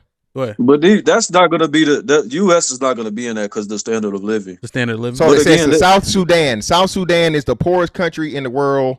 All right, yeah, it's a moot point then. It's a moot point. Okay, so hell, if the idea of America being capitalist is to have fucking money, of course they got the most millionaires. If the idea is to spread wealth equally amongst everybody, of course they're going to be on the lower end because everybody is giving the same here. Don't tell me about a bunch of millionaires. That's a bunch of greedy motherfuckers versus everybody getting to eat. What is we saying, bro? What do you mean greedy? Hold on. So Hamp, are you greedy? You greedy, Hamp? He's greedy. I'm greedy. The United States government is greedy. This is crazy, bro. This is fucking crazy. That's an objective fact, man. Hey, man, communism it up, bro. Communism it up, man. I think the way to put your fist in the air, dog. The disparities. This is fucking crazy. The disparities between the bottom and the top maybe a good thing to assess. Hamp, that's across the board, though. Hamp, that's bullshit. How many billionaires do you think that? I'm not. That's across the board. What you mean, bro? So when you no country. Tell me the country that has an equal amount of rich people and regular people. That's literally impossible by money, no matter how you do it. Equal, I'm saying the disparity. I'm not saying you. You're not making the argument. The gap. Nobody's saying literally equal, man. It's just making the gap is going to exist everywhere the same, bro. What are y'all saying? No, but again, no, it can. It's not going to exist. No, the same. It can. That's not. Don't give me can. Is. No, give me the is. No, I'm saying. I'm saying definitively. Within a governmental system there can. I ain't never seen you stutter this much, Tango. No, because you're not letting me finish my thought. I can't formulate it because when I get a nuance, you keep going in. Again, what I said was it can, but when you're talking about a governmental system, you would have to distribute the wealth that way. It's not going to be the same ratio from rich to poor is not going to be the same in any system in the U.S. That's just nonsense and asinine. And Tango, you know what you just did? You just proved why communism will never fucking work because that's exactly how communism is supposed to be fucking structured. Thank you. Check fucking mate. Let's move on. What do you mean structured? Let's move on. Tango, you literally just explained it, bro. We're not finna do this, bro. No, I'm asking you to expound, please. Tango, you said that it's literally fucking impossible to distribute the wealth equally across the fucking board. Did you not? Nah, yeah, that's what I said. It's thank you. Yeah. What's fucking communism supposed to do? But, again, it's that's theoretically. You theoretically, you're never. Fuck brother, the theory. Can I finish? Fuck the theory, bro. What's the reality? Nah, but the reality is with any system theoretically, when you purport a system, it's trying to get as close to that standard as possible. You're not going to get to that ideal standard. It's trying to get the standard as close to that. It's not about making it literally equal for every citizen. That's not going to happen. Listen, but when you have a communal, just look at it etymologically. When you look at the word capitalism, the root of the word capitalism is cap. That's an individual. That's me taking advantage. When you look at the etymology of the word communism, it's com, which is commune, come together. When you look at socialism, it's society, social. It's all about you're inclusive. It's about being benevolent towards your people. It's a different modus operandi from capitalism. Yeah, I understand that. You're explaining all this stuff. You explained all of that, and you said all of those things so eloquently, brother. But at the end of the day, you admitted that I'm right, and now you're trying to run away from it. What I'm telling you, I'm not admitting you're right. I'm not admitting you're right. Well, okay, well, you don't have to. So I'm gonna explain to you why you are right. So at the end of the day, if the theory in itself is impossible, which you've already admitted to, that theory is impossible to take wealth and fucking distribute it evenly across where everybody has the same amount of money across the board. That literally is a failed. Hold on, brother. That is why communism has always and will always fucking fail, because it's literally impossible from a mathematical standpoint, from an economic standpoint. And not only that, this is why it ends up with the most people that fucking die. Thank you. You're being willfully fucking mate. You're being willfully obtuse again. How am I being? What you keep? Because it's not it's not literally. The object is not to literally get everybody to have the same amount of wealth. That's not going to happen. Well, now you finna change the meaning. No. No, So, but I just said Let that you're me trying to get as close to that standard as possible. let me break it so down. So what the Is standard of it living for possible? everybody's the same, and it's not this drastic wealth gap around the globe that So the has United it? States Okay, does. so all right, Tanga. So I'll concede, Tanga. I'll concede, Tanga. Has it ever been done, Tanga? No, just like All right, hold on. large and There's one fair question. Hold on. capitalism has ever Stop. been So no, done. thank you. First off, thank you for answering the first direct question for the night. Now, secondly, Tanga, is that mathematically possible, Tanga? I just said it's not mathematically All possible. right, then. What do we do? Why are we still What? arguing this? No, but we're not. We're arguing it because you're being Here's willfully obtuse and missing the point of what You I'm can, saying. bro. It's, How am here's I being you keep willfully trying to be. obtuse You when keep you're trying admitting to my point? Let me explain it Because now. you. Let me explain it now. What the goal would be, right? For a country, a community of people, right? A cohort of people, be it the United States. You get as close to perfect as possible, right? You practice perfect so you can be great in the game. You understand you have the human component that you can't solve for, right? Emphatically. And so I guess what the question is, if you have good leaders on both sides, theoretically speaking, which system would protect most people from being poor and in the dumps? Is that capitalism or is that communism? capitalism. Objectively, communism. Communism is going to keep more people from being poor than the dumps, and ideologically, yes. No, and the reason, no, again, so now you're saying ideologically, Ham. So let me ask you a question. That's what I'm Ham. asking. That's what I'm asking. Clear. Yeah. That's what he's are we asking. speaking? Wait. So he's asking ideologically or literally? Yeah, I'm saying Ideologically, he said with good leaders. Yeah, that's what I'm saying, with good leaders. So even still no, because capitalism has what? Checks and balances. Okay, capitalism. What is a check and a balance against something bad? You eliminate that by imposing good leaders. That eliminates the need for a check and a balance. He's confused. Wait, no, the system. No, what? No, we're talking economics. Bro, me too. He think that capitalism works because the system tell you that some people will starve, some people will be middle class, and some people will have money. It's not a win because people are starving. Your system just tell you that everybody can't have a plate. That's why you think it's a win. It's not a win. People still starving. This is crazy, bro. So now we're saying it's a system that's going to prevent starvation across the board. That's possible. No. When you run in the triangle office, it don't run. You can't run it to perfection every time. But long as the core is there and we can get the majority, the success rate to 80-90%, it's cool. It's a great functioning system. Yeah. And when has it been done in communism? Cuba. No, that's a horrible example. What the fuck is, man? Y'all got it. You know what? No, but you acting as if these systems exist in a vacuum without sanctions and direct opposition from the capitalists that you quote unquote saying. If their system is so great, why don't they let other people practice it without interference? But hold on. So this is what kills your argument, Tanga. What the fuck does sanctions matter if the system works? How can you be sanctioned? The sanctions matter because you're preventing other nations from trading with them because you have the dollar as the reserve currency.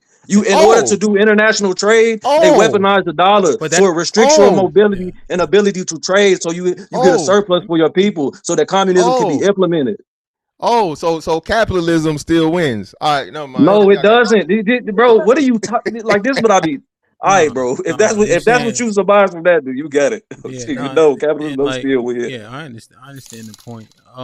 What I was just asking was which system with good people at the top theoretically would mitigate the amount of people starving? Capitalism, hands down. Communism. It's proven. It's communism, brother.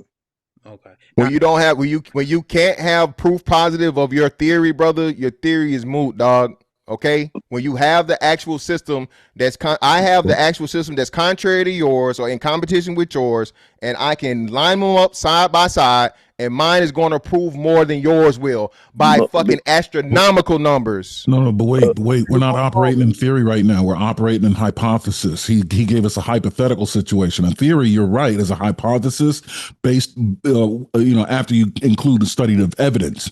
But we're removing like evidence of something existing. We're strictly hypothetical. It's a created situation. So we have to deal with that. In these particular circumstances with no constraints, which I have just outlined, it's hypothetical, not theoretical.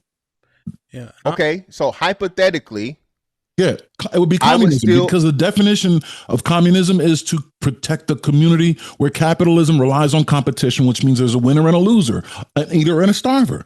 Communism eliminates the winner or loser relationship and this is an equal distribution of resources to everybody based on need. Capitalism is based on competition. The winner takes all, the loser loses everything. And here's my question, Mr. Fantastic, and to everybody, because we zoom back in on black people. Isn't that an issue for us? Is it that we so individualistic that we're not able to build communities like a Chinatown or like a Dearborn, Michigan? Is that an issue that we have too? It's like we are so individualistic and dog eat dog. Does that mindset hurt us as a community? Brother, you know what's ironic? The most successful capitalist groups take on a commune type of strategy when they operate in capitalism. That's why me personally, I'm not a proponent of communism or capitalism. I'm a proponent of functionalism. Whatever system works at that time pragmatically is what you should do. But to make these systems in like it's really just he's susceptible to the United States propaganda. To make these systems, one is inherently better than the other. No, the results of your system is going to be based upon the people that are implemented directly. That's all it is. All right, you know what? I'm starting to get fed up. So it's not the systems, right? It's neither one of them. What the systems are doing is they're highlighting flaws in man. Okay, it's simple as that. With communism, the way it's set up is the people that rely on the leaders to determine to make good decisions, who gets the resources distributed to them. They select a leader from inside of an enclosed circuit that goes through a selection process that excludes the population from deciding who leads. Yeah. Those people tend to be psychopathic and they only care about themselves. So of course they're going to take advantage of the people. Now on the side of communism, it's not exclusion that runs the show. It's illusion. It's still the same thing though. It's people at the top in government and the top of business using lobbying and things like that to enact and, to create whatever it is that's going to benefit them. But the actual people that are producing are living under the illusion that because they can compete with one another, right, that they're going to try harder. But really, my fight is not with you. I'm not trying to compete with you. We need to be competing with the guy with all the money. Okay. The guy that runs everything, because it's looking exactly like communism. It's just that they're excluded. We're diluted. They do it. So Aaron, let me and they're all ask you, psychopaths at the top. let me That's ask all. you a question, Aaron. Right Yeah. now, a little bit more of a realistic hypothetical. We know that the people at the top, based on experience, like you said, are psychopathic, out for self, etc. Right? Yes. And we know that is almost a guarantee in real life, real world, right? Correct. Yes. With that being a known variable that we can account for, would you prefer to be in a capitalistic society with psychopaths at the top or a communist society with psychopaths at the top? I'd rather be lulled to sleep in a capitalist society because I get to live a pseudo life of luxury and I get the belief that I can achieve because I'm allowed to compete in a game where the rules are created by the people at the top, right? I'd rather live there in illusion than have to live forced to understand my condition, being oppressed by people at the top. Yeah. See, here where it's smoke and mirrors. I got you. That's why it's keeping up with the Joneses. But you can have over there, achieve they a actually level have to of live it. Yeah. Hmm? But you can achieve a level Yeah, of luxury still. It's the Yes. blue pill and the red pill, bro. Say it again. That's all it is. America, everybody at the top, corrupt. You got the illusion like you get to vote the president in. You got the illusion like you can determine all these laws that's being made. But at the end of the day, you can't. We running the same system they running. We just think that we are part of it. We got a shitload of luxury, we got a shitload of debt, and we have no say in actually what goes on. But we think we do. If it wasn't an illusion, the first thing that'll get rid of the gas prices will be dropped right now. The groceries won't be so high right now if it was for the people and by the people, because that's the complaint all the people have. But because it's not what Mr. Fantastic think it is, we got to suffer like the communists would if they had a corrupt leader too. That's all. Yeah, we suffer in luxury, they suffer in reality. Here's the thing. Everybody tells us that we do have ability to make change if we just vote, until a lobbyist walks in the room. And who among the lobbyists makes change? The one with the most money. Yes, bro. And that's the argument that we was having shit, 2K and I, you know what I'm saying? We was saying like, yo, motherfuckers lobby and get shit. That voting shit is just. I mean, we talked about that earlier. Tango, were you trying to say something? Now, one thing. Yeah, I Go was ahead. just gonna say the thing with communism, when it hits big. When it's corrupt big. So it's just volatile. It's more volatile than capitalism is. But like the brother Aaron said, and I was agreeing with him, and that's what I was saying to a similar sentiment. It's the same thing. When you have bad leaders, you're gonna get bad results regardless of what you try to implement. Yeah. When you have psychopaths at the top, you're gonna get bad results. Yeah, but Now let's look. Go ahead. I was gonna say, let's look at the ultimate fallout, right? Like who really pays?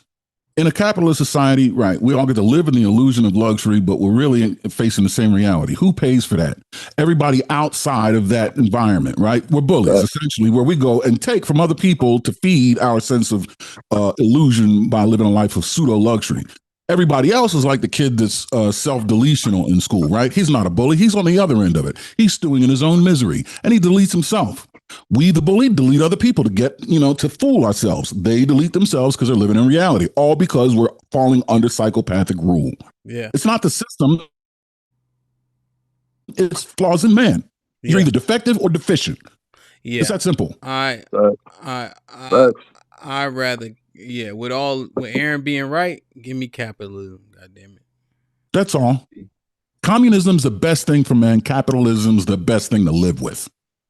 And see, I think that's the most important thing. I think that communism would be something locally, but my thing is, I don't think we all don't have the same output. Hemp, you talk about your SAT all the time. We all have different acumen, different skills. We shouldn't all be getting the same thing, living in the same house, driving the same car, paying the same thing. Some of us should make more than the others. You said so should. Like I think that Fantastic got a point.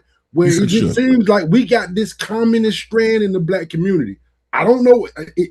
I don't know where it comes from, but I'm telling y'all, you listen to us, you hear it more than anywhere else. It's our genetics, brother. That's the culture that we come from. No. That was infiltrated in the 50s. Before the 50s, Booker T. Washington, W.E.B. Du Bois was not on that. I'm talking about before that. Yeah, You're giving it to them. Way before that. You letting them walk away with it. You're letting them walk away with it. Listen, I'm with you. People should have more than other people, especially if they work harder. But with the amount of money that we have, we shouldn't have homeless people and people going without food, bro. See, that's it. You just let them walk away with it. You said, Mufasa, you said should. There are people that should do this and that based on performance, right? Yeah. That's what you said. Okay, exactly. Survival don't give a fuck about no should. Should is a consideration from privilege and luxury. When survival is on the line, it's no longer should, it's what is and isn't. All I'm saying is in communism, if properly managed, you at least can take care of the survival mechanism before you get into considering things like should, where you actually have a decision to make, you can decisions from privilege. Listen, in racing or in motorsports, we have a saying, in order to finish first, you must first finish. Survive. That's it. And then once you survive, then you can consider should making decisions and shit like that as a privilege. Communism, at least as a structure in itself, handles the survival mechanism. It is failing because the people that run it are flawed, not the system. Will it grant you the opportunity for luxury like capitalism? No, that's the strong suit of capitalism. It gives you a chance to achieve. It drives innovation. Communism won't do that. Communism will get you to live. Capitalism will get you to evolve. Oh, can I? All right, with that right there, I choose capitalism every time. You explained it great, Aaron. Reaper, did you have anything before Miss Fantastic go? No, let him go. And we get out of here. Yeah, man. Again, at the end of the day, yeah, man. This is the problem with people that can't really comprehend what sounds good from what the reality is. And even though Aaron spoke so eloquently and adroitly, right now, all niggas heard was, yeah, communism is good. But stop trying to downgrade niggas in your speech. Again, man. I'm not. I am trying to downgrade niggas. I am. You ain't got to untwist my light bulb for nobody else to shine, nigga. Speak. I am. You ain't got to downgrade nobody. 2K, let him I didn't downgrade. Who did I downgrade? What the fuck are you talking about? Finish your diatribe. Bro. 2K, you gotta let him finish his diatribe. What are you even talking about? Why is this nigga, bro? Go ahead and finish your tampon diatribe. in, nigga. Go ahead and finish your diatribe. Yeah, I let everybody fucking talk, and now I say something to everybody, man. At the end of the day, man, listen. All you communist niggas, bro, just turn your fucking pack, bro, revoke your shit. Leave. Russia, China, Cuba. It's plenty of motherfucking communist ass countries you can take your ass to tomorrow, nigga. Why are you here? If you hate capitalism so fucking much and so fucked up, and especially for niggas on here, bro. I had a nigga on here tell me I didn't have $1,000. But this is a nigga that hate capitalism, right? You see the stupid ass shit niggas do? You see how niggas don't even believe the shit they say? But I'm wrong, right? When we talk about the reality of shit, at the end of the day, niggas can't even fuck. Oh, well, yeah, but no. Bro, listen, bro. When 2053 come, bro, it's going to hit all the people it needs to hit because, again, man, it's just not going to work, man. Niggas do not want to motherfucking just be like, hey, a lot of fucked up shit happened, and I may not agree with this, or I may not. It is what the fuck it is, and this is what we got to do. As long as we having these fucking ridiculous ass conversations about a system that has never worked, and we're trying to get to a point to where something that has never worked that's going to work, bro, we got way more problems than even the last fucking 100 years, bro. We in a modern fucking society with more information available to us than any fucking human beings on the planet. And niggas is arguing about motherfucking the success of communism, bro, versus capitalism. This is fucking crazy, bro. God help us. God help us, bro. I think that's where you lose folks, even though you're right. Yeah, it's a system that will never work, but to say it has never worked isn't necessarily true. It was never allowed to work, right? The fact of the matter is the car works. It just has always had a bad driver, and it will always have a bad driver, right? I agree. Capitalism in the world we live in is the way to go, because the world we live in is where defective people take advantage of deficient people. But if you remove that fact, communism is the way to go, because you ensure survival, and then you improve yourself based on the sheer virtue that improving is better, right? You just allow things that are better to take its natural course. But that doesn't work because man is flawed. Defective people take advantage of deficient people. So yes, the capitalism has to be the way, because communism is too safe. It's too weak to survive against the flaws of man. That's all. You're right. But that doesn't mean the other side is what you're saying it is, because it isn't. It isn't the system. It's man. Man. Aaron, quick question. Does anybody outside of men operate within the system? No, nobody outside of men. Nobody. There's the system. No, but when we say, just to be clear, the system outside of man is not either one of them. It's Darwinism. Yeah, so that's what I'm saying. Human beings. So being that we know all human beings are corruptible and imperfect, right? Yeah. That still man's my fucking point. No, it doesn't. No man is perfect. Either system is impossible. So that's a horrible argument to make about a system being perfect. The possibility of it being perfect. Nowhere in my argument that I claim either system was perfect or had to be perfect. I'm simply defining things as they are, and I'm saying the system can be just fine. It's the fact that the system can't never be allowed to win because people are fucked up. Aaron, I'm agreeing with you that people are fucked up and capitalism is the way to go. But don't indict communism, indict people. No, again, because then you have to you can't make the people the problem when people are in all the systems.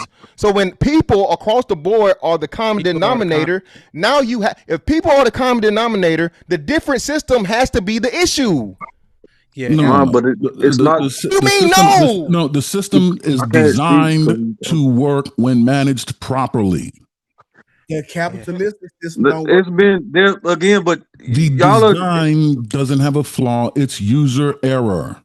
Yeah, there have been leaders though that have implemented capitalism effectively. The thing is, they're not operating in a vacuum. You have another system that's brainwashed people like Brother Fantastic.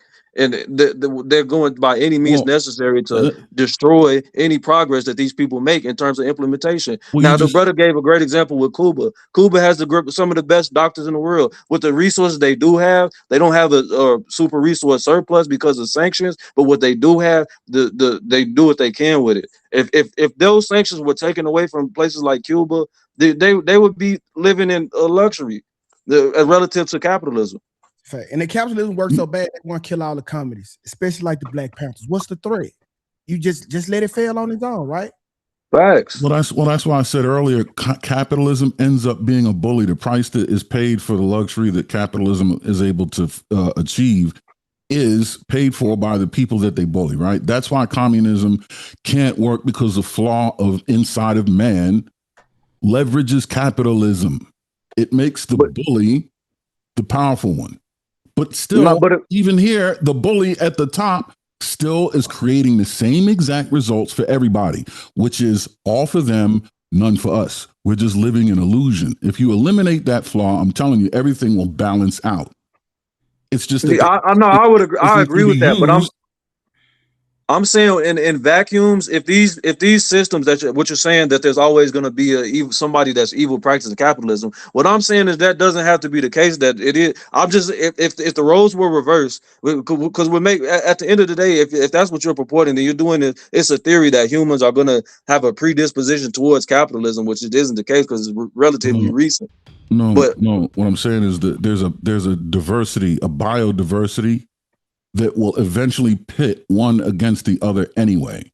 And capitalism will win because it takes advantage of the flaw in man. I'm not saying that humans they don't have a natural propensity towards capitalism. Humans have a propensity to be fucked up. The need that the globe, the diversity of the globe creates a situation where eventually communism is going to have to face capitalism, which leverages the piece of man that's fucked up so that it can win. Right, but if you get what I'm saying, if you could, I get what you're saying theoretically, but again, like that's what I'm saying. Throughout these codified ideologies and codified systems are relatively new. So what I'm saying is, when history takes its course, eventually there's going to be a time where these mixed economies that are like China. America's really a mixed economy for real. They're not laissez-faire capitalists, but like China and Russia, the balance of power is going to change, and when that does, then you're going to see these systems that haven't been similar or congruent to the United States take forward in power, and they're not going to have the same restrictions as the United States. Balance of power where is going to change? Where, here or over there? No, it's the balance of power. The pendulum's going to swing to to other groups. At the very least, it's going to be multipolar. What groups? BRICS. I'll say China, Russia, Iran. The power's already. They got power already over there. What are you talking about? Yeah, but I'm talking about like be holding the cards for real. Yeah. Holding the cards. The only thing that's holding the U.S. up is the petrodollar. Once the petrodollar stops being a reserve and countries don't have to exchange that when doing foreign trade, it's over with for the United States as far as being the dictator of terms. Yeah, we'll be at war. Yeah, we'll be at war. Hey, so and again, I mean, if you looking at what they're doing tactically right now, it's not looking too hot. Tactically for the United States military. Oh God! Now America's losing more anti-American. But let me say this. Reaper. This when I'm listening, right, Reaper, and Mufasa. I'm looking at the human component, right? And Aaron already said it a few times. You know, it's almost like people would have to be damn near perfect for communism to be successful. I look at a system, right? Because football makes sense for everything. There was a 3-3-5 offense that West Virginia used to run initially. And at first, it was effective because you're like, damn, you got all these fast athletes out here. Until you run the ball down their fucking throat. Pause if you have to. You can't find enough big, strong, and fast human beings to sustain that defense. But theoretically, it's beautiful. Right. You see, but you need damn near the perfect player. With the mindset of a linebacker, the hips of a cornerback, right? And the awareness of a safety in one person. And because you can't find 4 of them on a team, because that's how many you need for that defense, you can't sustain it. You can't run it. So you've seen it fade after they trick people for a little while. And I love that defense too, because the athletes. But you got to have those athletes, though. Right? Yeah. If you do, exactly. That's the point. You have to have Taylor. Right. You have to, not Taylor Mays. He wasn't that good. You have to have Landry before he got old and started taking too much steroids. Remember, he played for the Washington Redskins, right? Yeah. You need 4 of him to run that effectively, right? And they just don't exist. That's what I'm listening to. Sean Taylor, yeah. Oh my God! Go ahead. It's so bro. Y'all, bro, this shit's so flawed because for some strange reason, Well, if you y'all play think football, that's a great analogy, beloved. yeah, it is. Until you meet a Tom Brady who can get subpar niggas over the fucking hump every time. That's defense. And defense? No, that's why I was using a defense specifically because those guys have to be able to do their job individually. And defense, you can have a bend, don't break defense. You can have a defense that give up 20 yards of play, but when they get on the goal line, they solid. Yeah, you're right. I'm talking about a specific defense that was great in theory, but you don't have enough good people to sustain it. That's why I used it. Yeah, but okay, what I'm saying is y'all shit is like the capitalism shit, right? Okay. It's the same system. It is communism, but with the illusion factor. Okay. Yeah. That's all it is. We have the socialist programs. Yes. Our votes don't matter. We do not have access to wealth. All of it is all a lie. We live like communists every fucking day. Only a few amount of people got money. You talking about what business do we own for real? All this shit is illusion. The only thing about capitalism is it tell you that niggas is going to starve, and capitalism is trying to get everybody to eat. That's the only difference. So, it's telling you. So if you got in the manual, niggas gonna starve, you gonna say, well, niggas is starving, so it's working. It's not working. Niggas is still starving. Okay, you're saying the fact that people are starving, period, is an automatic issue. And I think that we can agree to this point. And Tanga said it, and I think it's been said several times, right?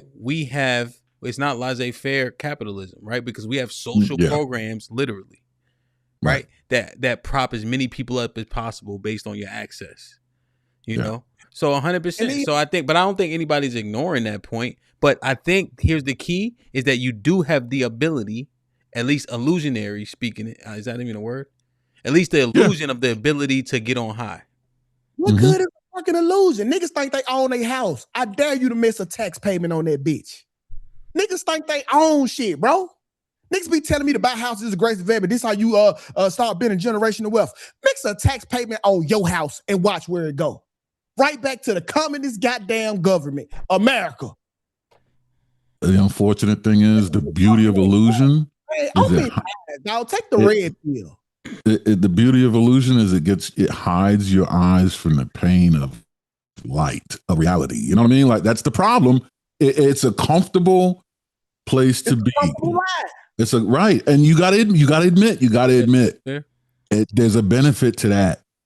I don't know enough about communism to know what happens if you don't contribute. I don't know what happens. You don't fall in love with the idea of it. You need the perfect people, though. Help. Yeah. Say again. Well, communism. Sorry, I missed it.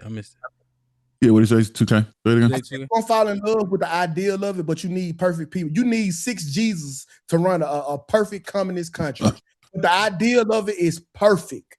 Right. Yeah, and it would work in smaller numbers because then the people just override the motherfucking thing about Cuba. Yeah, smaller numbers right. I think are very important. And Tanga is absolutely accurate. Our people, we moved communally.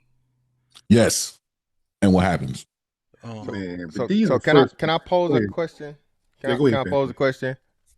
So why doesn't capitalism take perfection, and why are people still able to thrive? And because I think it's crazy how we talking about people gonna starve and die when people have always starved and died at some point in time. Like there's no system that's going to prevent starvation, right? I think HAMP the Bible say something about the poor and whatever, you will always have them, right? That's in the Bible, right? Yeah. Okay. So being that we know the poor will always exist, there will be no perfect system, even communism, that can take care of, all of the poor, right? It's crazy to me, all the gymnastics and things that are happening and all of the concessions that clearly in theory and practice or whatever, so on and so forth, all the imperfections, communism don't work out, all right? Although in capitalism, there's a way. And then when fucking capitalism says, well, hey, listen, capitalism is so motherfucking wise and so smart to where it say, hey, well, you know what? We're not with this communism shit, but you know what? We don't just want all of the fucking poor people to fucking die, and like communism would, right? Because to your point, Hemp, communism don't give a fuck about the poor for real. They're poor, damn near just guaranteed death. All right, right? But anyway, So what The capitalism does, it says, hey man, this communism shit, this got some properties that we probably should steal from. So what we're gonna do is we're gonna create a safety net for our citizens and for our people, right? And it's not perfect because, as we all admit it, no systems are perfect, right? But what it does is it catches up a whole lot more of those people than what communism does. And you know what, Hamp? The poor people in America, and Aaron would know this, 2K would know this. Anybody that's ever traveled around, I think, hell, Tanga does a lot of traveling in Africa. The poor people in motherfucking America, Hamp, are some of the fucking wealthiest poor people on the fucking planet, man. But again, like I said, man, hey. You left Because out. they're robbing everywhere else. Wait, but do you know how much you left out? Me, Count, Tanga, and goddamn me, Aaron, all know that we also are the exceptions. What? 2K. The reason why that exists. One of us, we know 100 motherfuckers that didn't make it. We know 100 motherfuckers that still poor. That's an exception, bro. I'd rather it be 75 motherfuckers on the same level than goddamn me at the top and all these folks at the bottom. 2K, you missed a point to help your own argument. And I'm a capitalist. The reason why the poor people of this country do better than the poor people of other countries because of socialism. Yeah, that's what I was going to say. Those other places are more free market in Africa, very corrupt, than they are over here. Y'all should have used that. That's I was going to go there. And they're robbing the other people, groups of people as well. But wait. Just real quick, why would you have to go there when I literally said that? I literally said, Cap. I literally addressed that though. So why are we saying it like I didn't say it? Well, because that's just the beginning. There's more to it. You left a lot out. But go ahead, Reaper. You started it. No. I was just saying. Then why make the point? Then it's like it's just a circular thing. It's like why bring up that point of the homeless people here and then make the comparison over there when your argument is for cap. And I'm a capitalist, so I'm not whatever. Make no mistake. I'm pro-capitalist. You can't talk about that. And then like what's the name said? You can't leave that out. They're better over here because of socialism, because America still looks out for its poor versus in freaking Nigeria. If you're poor, you're selling water on the street in a bag to make it by, and no one cares. You could freaking starve tomorrow. But in America, it's the same way in China. Wait. Don't do that. Like, analyze one thing instead of just doing the tit for tat, right? Got the water board. Make no mistake. I'm a capitalist. Okay, make no mistake. I'm a capitalist. My business is a holdings company, for Christ's sake, right? You know, listen. When you talk about this safety net that is built into the capitalist system, it's that very safety net of socialism that keeps the people from being poor. It keeps the floor high. But why does that have to happen? Why does capitalism need that to happen? It's not because it gives a fuck about the people. It's because the people at the top stay at the top by virtue of the exchange of the people below them. It's the exchange between us that keeps them fed. That's why we have shit like inflation. We have economic resets and all these corrections and bailouts. That's exactly it. It's not who wins. It's just, can we maintain an exchange so that people continue to try their hardest and then we reap the rewards of their effort. The best resource in the world, the most effective resource in the world to get rich that you can take advantage of is the human resource. That's what capitalism does. People at the top create a system where we fight each other and they reap the rewards. That's why the safety net keeps us off the ground and fighting. Niggas that the government is putting a safety net out there. Your check will tell you different when you check your fucking taxes and find out that you paying for it anyway, like a goddamn communist. And then when you say communists don't care about, you say communists don't care about the people. That's how they paying for it, nigga. The government ain't paying for it. We paying for it. So we already moving like communists. Why is that 2K? No, but slow down. Why is that 2K? Wait. Because we had communists 100 years ago in our government. Mufasa, I got one more thing, and then I'm done. I promise. So fantastic. When you say communist people don't care about the people, you may have misspoke. Communist leaders don't care about the people, but communist people are the people. How can you say they don't care about themselves? That's not what's happening. But see, you're going and blaming the system again when it's the leaders that are the issue. Communist leaders, I will agree, don't give a shit about the people. But you got to ask yourself, do capitalist leaders give a fuck about the people? I don't think they do. That safety net is just to keep us in the game, to keep them fed. That's all. Oh no, and Fidel Castro, they tried to kill him a bunch of times for caring about the people, but they don't. As Patrice Lumumba, he Right. got taken out because he tried to care about the people. As freaking Kwame Nkrumah, he tried to care about the people. Like, God, and I don't know. This They're just not objective, brother. Well, the thing is, I always say it's a difference in ideology. I don't think the government should have to care for the people. I think the people should care for the people. And we need to get to a system where the people take care of themselves. That makes no sense. What's the point of the social contract? It's foreign to y'all because y'all don't think from the school of Booker T. Washington that we have to do it ourselves. We got to look out and reach for a government. Please help us. That is a bad ideology. We're not going to get no government is going the same government that enslaved us is never going to help us. Nah, no, you're talking about in this context. I'm talking the point of the social contract is that the point of submitting yourself to a governmental entity is that they can provide protection and provision in ways that you can't as individuals or just screwed-on families. What is the point of having a social contract with a government if all they're going to do is take, and you're not going to see the benefits of it? Like that's nonsense. Hey, guess what? Guess what? They take from you to protect you from other countries. They don't take from you to give you food stamps. No. This is nonsense, man. Y'all have been brainwashed, man. Y'all are too old to be thinking like this, man. Mufasa, y'all are too old to be thinking like this. Think as independent men. We are black men that want to lean on the government. Think as independent, free men. And we're going to take care of our own nobody's talking community. about the United States government, brother. The government taking to protect us. Who's talking about leaning on the government? Yeah, I don't know what he's talking about with that. When did that come into the conversation? This is all we've been talking about, and when we're talking about communism versus capitalism, communism leans on the system of the government. We're just talking about social nets. Communism isn't leaning on the government. Communism is relying on the government to manage resources properly so that everybody gets a piece of the pie. That's leaning on the government. No. It's not. How is it not? The government's job is to manage. The government isn't even an entity that really is supposed to own anything. The government is not. Yeah, it's not. Job is not to manage your food. It's not to manage your resources. It's to manage the laws and rules around which the resources are distributed or handled. Even in capitalism, it's the same way. There's laws and shit that tells you how you can trade and how you can do business, right? You have OSHA and all this other happy horse shit that the government imposes on your capitalist business practices. Every system does that. Exactly my point. Mufasa. They just help manage the shit. We're not relying on the government. If you get food stamps from the government's not giving you food stamps. The government took my tax dollars and gave you food stamps. You're relying on me. The government is just managing the fucking transactions. That's all. They're just bookkeepers. No, but see, this is where y'all mess up for. That's nothing but a tax on you.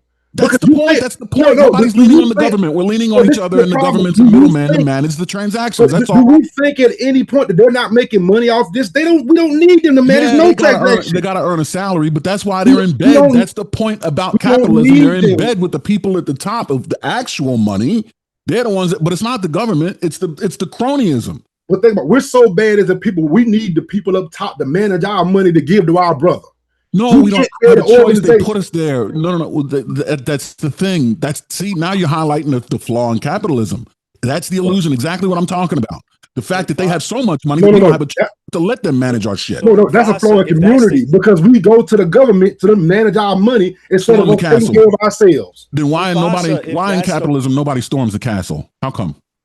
Why would they storm the Capitol? This is about us. No, we would storm the castle because they're still dictating the way we manage our money.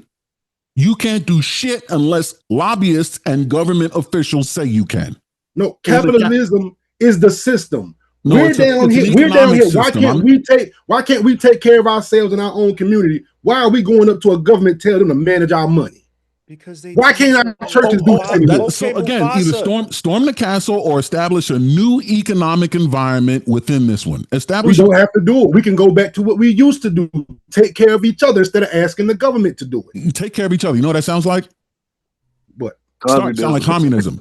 Well, locally, That's, bro, they we're know. not asking the federal government to do it. Y'all are asking the federal government to do it. All right, Who I'll tell you what. No, it's not. All right, watch You're a this. Watch community. this. Watch this. I'm gonna take How care of y'all you. conflating that? I'm gonna take care of you. You take care of me. I make apples. You make meat. I'm gonna give you one apple. I want a whole cow. We took care of each other. Is that cool? That don't make no sense. Huh? That don't even make sense, right? Why would the guy get an apple? Why would he agree to that? Because it's 1-to-1. I gave you a quantity of one of what I produce. You give me a quantity of one of what you produce. I want one of your cows. I'll give you one of my apples. We took care of each other. We good? No, you're going to want somebody an arbiter of that transaction. In walks the government. Yeah, I mean, my thing is, you're foolish if you're letting that happen. Who's letting that happen? Precisely, but people that there you go. The flaw of man. That's the deficiency, the foolishness, or the defectiveness to take advantage of the foolishness. So there you go. You just highlighted it. So because of that, we got to go to the white man and say, manage our money. We can't even manage our community. No. That's because of history. To answer your question, that's because of history that takes us to the white man. The reason why the flaw of man makes us have to go somewhere is just by virtue of the fact we have to go to a government. What government is that? It's white because history dictated it to be white. Well, I think we've had so many organizations. If it was the other way, it'd be the same. About the Black Panthers, where we did not have to go to the government to actually do this. So I think it's a flaw that we have to go to the government to manage our own funds in our own community. Oh, I so think you're pro-communism? Let the system, let the system be capitalism, but we can be communal as a people. We're not asking the government to do it for us. He went communist. All right. I hear you. Hold on. What part of that don't y'all understand? No, I understand because I understand. Communal as a people. Nobody's saying we're not communal as a people. What I'm saying is you're saying social communism, the but system has to be capitalist. Social communism, economic capitalism. You're calling for social communism, economic capitalism. Is that what you're saying? No, I'm saying amongst us. Yes, social communism. That's us in our community, small communities. But how you run the money? Socialism or capitalism? Capitalism. Oh, so social communism and economic capitalism. Okay. Yeah. Which gets back to the point, bro. Most of these governmental systems, economic systems, are going to be mixed, man. It's all about pragmatism. People get caught up in the schisms and isms, bro. It's not that.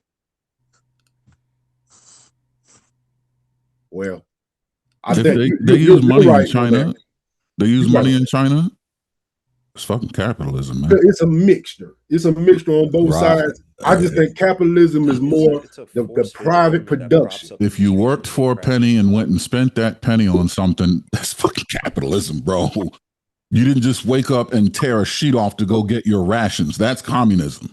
I think we're talking the difference between the society as a whole and we're talking about what we do in business. When the society, when a country controls most of the means of production, they're communists. America doesn't. Repeat that. When a country controls most of the means of production, it's private. That means the government controls it. Wait, the country, define country. The people, the government, or the top of the businesses? The government, the country as a whole, the government, the economy, the GDP. No, the government and the economy are not the same thing. Well, I'm talking about what the government produces. We're talking about production. The government doesn't produce a fucking thing. Well, the country produces it. Okay, the economy inside the country. All right, so the business. The country records numbers, doesn't it? The economy. The businesses, then. Yeah, the businesses that happens. The producing element is the businesses. Yes. Yeah, when most of it is owned and controlled by the government, 51%, that effectively is communism. No, it's not owned by the government. The government doesn't own most of the businesses. But they control it. Yeah, they control the means of production. That's the definition. Writing and enforcing laws, yes, but ownership is not, and driving a business is not the same. You can be responsible for, again, managing, but that doesn't mean you own it. But communism says the government owns most of the means of the production. That's what communism is. They own it. The people are the government, though, brother. Exactly. The leaders in the social construct, the people are the government. People, it's no differentiated. Right. Theoretically. The people own the government. Everybody has a stake in the government. The government is the shareholder, and the leader is just the manager. But what the leader does is acts in proxy of the owner, which is the government, and they take advantage of those resources up underneath the people who actually own it, the people. Oh, we know. They tell us that we are the government, the people, and they go to Exactly. Washington and do anything we want. Right. It's the same side of there's a coin. One side is capitalism, the other side is communism. Same fucking coin. Yeah. I think we're arguing the same thing. You're right. Yeah, precisely. It's the same shit, really. You know. Enough money in America for everybody to eat, cuz we don't got there shouldn't be nobody starving. Nobody. Even in the Bible, it says there will be rich, there will be poor. Yeah, that's among man. That's after Adam. We found out Adam's ass was flawed. After that, then yeah, of course, capitalism will rule the day because man's flawed like that. That's all. I don't know. I also don't think my check on YouTube should be just as big as 2K just because I win live. No, it might not be as big as he is. I'm saying hey, he might do better. He deserves more. That's my only. I'd rather my 10 brothers get 100,000 and I keep $1 million if we all could be successful. That's what I'm saying. That's what it boils down to. Aspect of it for me, bro. I'm not mad at capitalism, but I'm saying there's enough money at the top where there should never be nobody at the bottom on the ground. That's what I'm saying. Like niggas just gonna die with $1 billion and a nigga he don't got shit. He gonna die with $1 billion. While niggas is starving. In capitalism, when you say people that work, deserve whatever, so there's a guy that wrote a book on the art of coal mining. He walked in a cave one day, figured it out, wrote a book. The only book to sell, right? Companies started reading this book. These companies have all these coal miners. People are actually going in the mountains mining for coal, and they get $50,000 a year. That motherfucker that sold that one book is a billionaire. Does he deserve that shit? Deserves a strong word. You said it. I'm asking you. I say he earned it. Yeah, he deserved it. He came up with the idea. Earn is a value proposition. What effort did he put in that would warrant such an equal return? That's what earning does. You give to get. He wrote a book to become a billionaire, and the people that read the book become coal miners. The fuck is that? Good point. I mean, look, if you can sell it to them people, are we? Yeah, the defective taking advantage of the deficient. Say it again. I hear you. Yeah, I mean, yeah, justify it. Go ahead, justify it. Well, look, my thing is, most people would say that this might not cost. If them people bought it, they paid for it. Yeah, they deficient. They too stupid to know. I know you defective psychopath taking advantage of the stupid deficient person that don't know his ass from his elbows. I hear you. Mufasa, I'm breaking your house and I steal your safe with $100,000 in it, and the police show up and say, "Well, he got it." Is that good practice? But that ain't the same thing, man. That ain't the same thing. Nobody said, don't pay $100 for this, man. I paid $5 for the shit, and it took me 5 minutes to make. You don't owe me $100. You owe me $20. He didn't force them to buy that book. He didn't force them to read it. No. You hear what I just said? You don't have to pay me $100. I'm not forcing you. It only took me $5 to get the shit and 5 minutes to make. That conversation we was having in the Discord, HAMP, where the waiter thinks that the person there deserves to tip. That the person that she served needs to be tipping her, when in reality that person shouldn't be tipping her, right? The restaurant should because that's the restaurant that's their employee. Yeah. Like you gonna make $100 off of this plate. I only pay her $3 and expect me, the customer, to give her $20. That's so.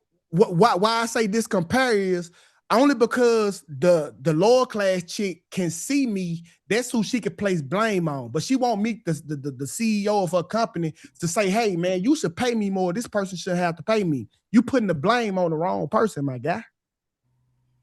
Well, you're right. Technically, the customer should tip the employee, but that's only because the restaurant failed to tell the customer that they didn't weave the waiter's salary into the price. They should be like, you know what? Your food's going to be really cheap because I'm not paying the fucking waiter. Can you please take care of that for me? Or you're going to pay for some expensive ass food in here and you'll never have to pay a tip. But that's still up to the restaurant. You're 100% correct. The tip still baked in the price. They just want you to do it. And it is, but not a lot. They should be charging a lot more. I mean, 25% of food costs is covered in the menu price. Like I was in the restaurant business. Yes and no. They still would need to charge a lot more to pay their wait staff and bus staff. And see, Aaron, I see 2K point, but 2K just don't want them prices to go up. That's his Right, only that's problem all. with But he has a that's great the only point. problem with his theory. He's right. Saying no, the price Exactly. didn't go up. I'm like, That's all that's going to happen. Listen, I'm cool with the price. He's right though. I'm cool. Like people got to eat. But if the prices go up and you cool, yeah, you're 100% correct. But you're correct. The prices have went up. No, I'm talking about way up. No. I'm talking about way up to pay a living wage to the wait staff. The restaurants are going to have to be, you know what I mean? Like Longhorn Steakhouse is going to have to be like steak 48 prices and shit to really like pay the wait staff properly, like to cover that offset. Or maybe not that much of a differential, but at least like a 30 or 40%, which it would break out to what you pay in tips. It would just be on the fucking menu, really. Is really how it would break out. That's all. So they get a guaranteed price instead of them hoping and looking at me with the fucking eyes like I supposed to give it to them. Bro, you're right. You're right. And mathematically, it breaks out anyway. You're right. And some places do have a woven in gratuity on it. It says it on the bottom. Gratuity automatically in there. 18%. You can add to it if you want. I just think it should be optional that I can come get my plate from the back. They do that already. 2K, we explained that's takeout. 2K, they already do that. Oh, listen, bro. When you go to McDonald's after they fix you your food, hey, number 56. Right, you go up and get number it. 56. Yeah. 56. Come get your food. This nigga got the shit. Yes. What's wrong? I can go sit my own self at the table. No, that's the drive-through mic. That ain't the in-house. 2K, do you think you should be paying for Uber Eats though? Because say like the deliver your food, it's a charge, right? Man. Uber Eats piss me off the most. Let me tell you. They do. God, Delivery charge, admin charge, printer charge, surplus. Yeah. This how entitled they is. They want the motherfucking tip before you even pay or before they even bring it to you. I don't know how this gonna look. I'm literally paying for that. Like, what type of sense does that make? That is true. They'll leave your food at the fucking front door. You don't know what type of condition. And I done already gave them the tip. That's just entitlement, brother. No, I agree with you pay for it, but I swear, man. We also we just veering off, brother. Everything but politics, bro. I can't wait till we switch Bible chapters. Hey, man. Y'all working though, that's for damn sure. And I was gonna like kind of redirect with the communists and the capitalism, but it's interesting, so I say fuck it. Like because we still had to get to hold on, I lost my list. Because I was thinking like, yo, we ain't even got to the 80s yet. Yeah, like that train ain't had no conductor. That motherfucker was rolling. We ain't got to the crack era. That's what I'm saying. Like offshoring, we didn't get to that. Like the blue collar industry leaving, like that. That's probably super impactful to us for sure as blue collar men. Yeah, you know. But but I think one thing that we mined through when 2K had thrown the curveball a little bit early in the process, I think that we were able to see ideology affecting us and even slowing us down or speeding us up. And I think that's one of Mr. Fantastic, like his argument, like we get so caught up on what happened, what was, what it could be, what it should be, and not what is, and then pushing forward. Is that one of like the greatest downfalls of our people? And I think that conversation is still in contention. But even 2K, like with all the communist argument, he brought it up first, which was kind of interesting. Like, yo, man, what does this serve? How does this serve us? So it's interesting, man. Reaper, why you got that hat on, bro? That's that Cone 26 wear, man. What happened to your heat and all that? You can't hear you. All praises. Mute. You muted. Yeah, no. You can't hear him. Yeah, I said it's still it's brick in New York, bro. It went from 70 last week to 30 something. It's only 34 right now. And it's 1 in the Yeah, morning. but when you sit, the thing about it is that when you sit still, bro, I don't mind moving in the cold, but when I sit still, I get very cold. So you got walls. I assume you got a roof and some windows you can close. Bro, like on a roof. yeah, of course, I got all that, but I don't mean nothing, bro. Aaron, this is New York, son. They don't. I know it was 50 They today. don't turn 50 where in New York? No, it wasn't. 50 degrees today. At least 48. It's 30. It's 30. Also, 34 Aaron, right you now. biggity, bro. You big as hell, bro. You don't, son. Y'all big dudes don't Polar feel bear. nothing. I hear you. Pause. It's just Yeah, crazy bro. that Come you on, son. inside with the hat on. Reaper, any final thoughts, man? What's popping? I was gonna bring up something, but you guys got into the tip. So just two things real quick. Our leaders, our so-called capitalist leaders don't believe in capitalism itself, right? Because if that was the case, a lot of them would not exist, right? They all believe in, at the very worst, Keynesian economics, which is basically the government protects us.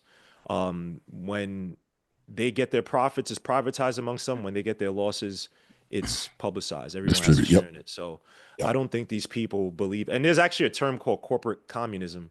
And I think it's connected to distorted markets and then like an oligarchy, right? Which Harvard did say we're a bureaucratic oligarchy. I forget when the paper was written. So I think that we should probably look into things like that. Do a little bit more research because none of this stuff, like your man Tenga said, it's all mixed.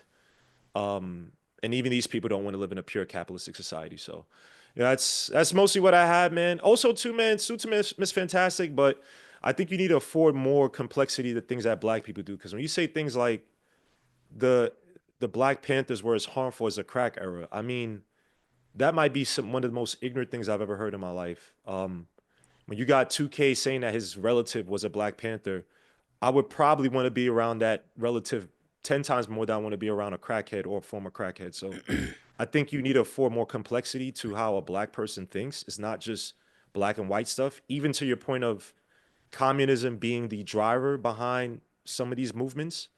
The fact that you have somebody in the hood, a black person who's like, well, I'm not a communist, but damn, I want to feel a sense of empowerment. I'm poor.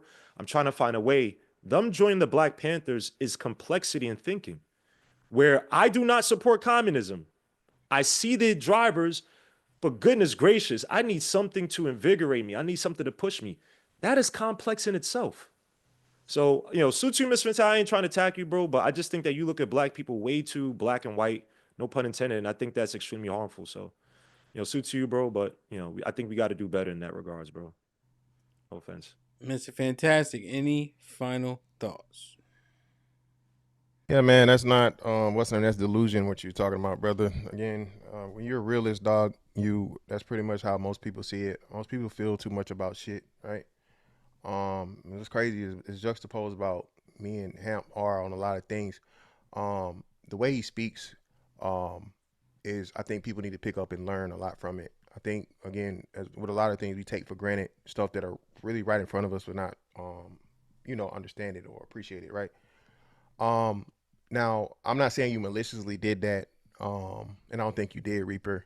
But the comparison of the crack era or just as bad that's what I was saying. You were using the analogy, or you were claiming that somehow making up a story and telling lies, okay, would be a good thing. So what I used was an analogy of saying that a negative could have been a positive. So I never said in the way that you're framing it that the crack era was equal to. I was countering your point and showing the lack of logic in it, if it makes sense. But people won't care anyway because you said that, and now everybody's going to say that Fantastic said, the Black Panther Party and the crack era was equal or some shit. So I don't really care. At the end of the day, bro, listen. The wonderful most part about these conversations is, right, it further proves another point about black people. When you're not liked, it doesn't matter what you say, no matter how truthful it is, right? And I respect everybody up here. Again, you know what I mean? Whatever. I don't have no personal beef with nobody, no shit, so on and so forth. It's nothing, right? But the fact of the matter that when certain things are said and just the way that shit's able to be framed, that we do these not beyond mental gymnastics, bro. This shit is like magic tricks at this point. It's just phenomenal to me. But at the end of the day, man, check out the stock market. Check out the precious metals. People talking about, once the petrodollar is over, and they clearly not keeping up with what's going on from, geopolitical and economic things, man. Hey, man, just believe that, brother.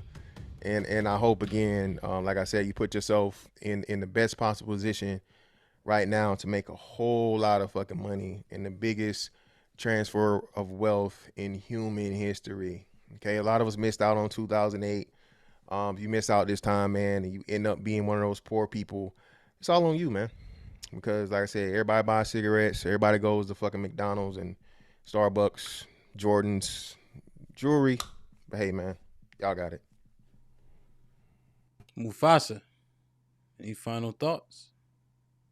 Yeah, man. Hamp, man. Great topic. I honestly think between 1964 and 1984 is our most important years in our history. I think those 20 years are the most important. Um, from starting with the Civil Rights Act all the way through 1984. I think it's real important. I think that this might not be the last time you talk about it when you actually think about how much stuff was going on. But I just want to say to black folks, hey man, we've always had this age-old debate. All right. We're not that much different. It was happening with Booker T and W.E.B. Du Bois. All right. We all want the same things. We just talking about a different way to get there. So as much as we argue and fight, look, man, all y'all still my brothers. I still love y'all. And hey, I think we all want to get to the same place at the end of the day. Get our people to the same place at the end of the day. But that's it, man. Indeed. 2K, any final thoughts? Nah. Okay. Tenga, any final thoughts? Nah, man, it's been a pleasure speaking with y'all.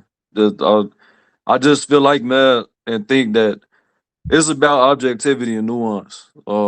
When you come into a conversation with a preconceived notion, I think that just it muddies the waters. Like I said before, I'm not a proponent of capitalism or communism or the early socialism. It's not about that with me. To me, it's about creating pragmatic solutions that are going to benefit people in right now.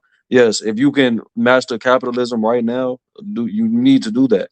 You need to accrue as much resources and capital as possible to implement the solution that you want to. Even if you want to create a different system, you're going to need capital in order to do that. So no, I'm not against capitalism per se. It's not about none of that. Even regards to these solutions that and problems that we had in the past with the 60s and the 80s, the era that we're talking about, formulate these solutions that are based upon the stuff that we went wrong in the past with.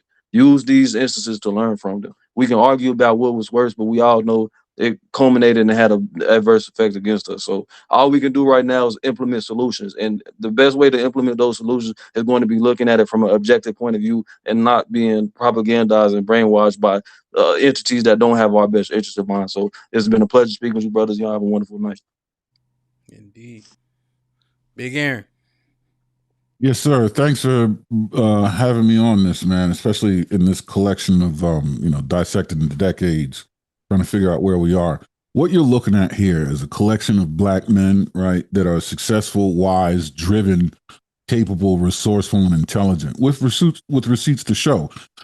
We just engaged in a very rigorous conversation that takes a look at our environment to understand it, studies previous mistakes so that we can solve for them, and develop a strategy for future implementation. If we're not rigorous in that conversation, we're to hell with being successful. I just don't trust your ass, right? So we're going to definitely disagree, but that's good because that's the discovery of a fact. So great discussion, great panel. I appreciate all you guys. This is awesome. And make no mistake, look, I'm probably the most bought off capitalist you ever will meet. For Christ's sake, I'm an entrepreneur of a holdings company and trust. I just know how to define a system as, is what it is. That's all. Fuck communism. Yeah, man, I think it was a great show, and I appreciated the particular topic we got caught up in, because I think just understanding ideologies and how things actually come to fruition really matters. I think we'll have to redo this one so we can get through some very important parts of this 20-year period. But it is what it is, right? To rush through it does us a disservice. And then here's another thing I got. I want to get to the end so we can talk about how valuable all the information is in the first place. I think that's something Mr. Fantastic had mentioned 8 months ago, maybe. And we didn't really get to the nitty gritty. We kind of did on that panel, but I just remember particular personalities. I don't know. I just think we just have to make sure we kind of go through it all the way. So that shit should be interesting for sure. Let me read these real quick and we get up out of here, man. Like, share, subscribe, tell a friend and tell a friend. Hit that like button right now if you can. That helps the channel the most. So I got this one. This one. John Henry. I read this one. Yes. Oh, John Henry with the $2 says, I'll take the link if I can get in this week. Yeah, I think I had hit John Henry up last week, but I don't think he was available. Mont with the $10 says, free Pooh Shiesty, Shiesty gang, and I agree with 2K. Mont with the $10 says, I don't want my kids knowing much about none of the slavery stuff outside of the basics. Who obsesses over it? Oh, who obsess over it? Like your girl cheating on you and you trying to ask about every damn detail. Mont with the $5 says, nothing wrong with knowing what happened. Obsessing over it is unhealthy. Wanting it to take over our lives. Using it as a reason for your underachieving. As A with the $5 says, white people been finessing and stealing things. We started including patents, etc. They even whitewash people, so stop the cap. The government cares about what black people did. OGL Nix in the building with the $5 says, trying to tell us to get over generational post-traumatic syndrome is like asking your wife, when are you going to get over me cheating on you? You don't ask them. L Nix for the $10 says, mentioning that the Panthers wasn't the first to do something and say they shouldn't get praise is like reminding the black manosphere who started it first. Mom with the $5 says, Tiff, wipe your camera off. I think it was more than just the wipe, brother. As A with the $5 says, DJ T is bent on making America white. He is jealous of other countries who are 99.999% white. He is wrong or disrespected. Is that Donald Trump? O'Shea with the $2 says, communism is not bad, just had bad leaders. Black King with the $5 says, capitalism is worse than communism, and the slave trade was worse than anything that happened in any communist nation. Vet Life with the 20 ball. Damn, my sound effects is all Vet Life. Salute the Vet with the 20 ball says, name the current communist country that exists. Then look at the state of the people of said country. Now niggas act like they don't know what communism is in 2026. Are you serious? Ask the people from those countries. Honor with the $5 says, ooh, I'm late. Hamp got his glasses on. Fantastic got his shoulders out. Tiff screen blurry as fuck. Looks like a good show. As A with the $10 says, capitalism doesn't work because America is primarily based on contracts. Those who have can stifle those who have not. Ownership was given to white folks, so how do we get it without our oppressor giving it to us? James Moore with the $2 says, communist equals China, capitalism equals U.S. We owe them. Deborah with the $5 says, capitalism has lifted more people out of poverty than any other economic system ever on the entire planet. All you have to do is read books. CJ with the $2 says, Tenga, one of them fake smart niggas. You want to reply to this? It's CJ.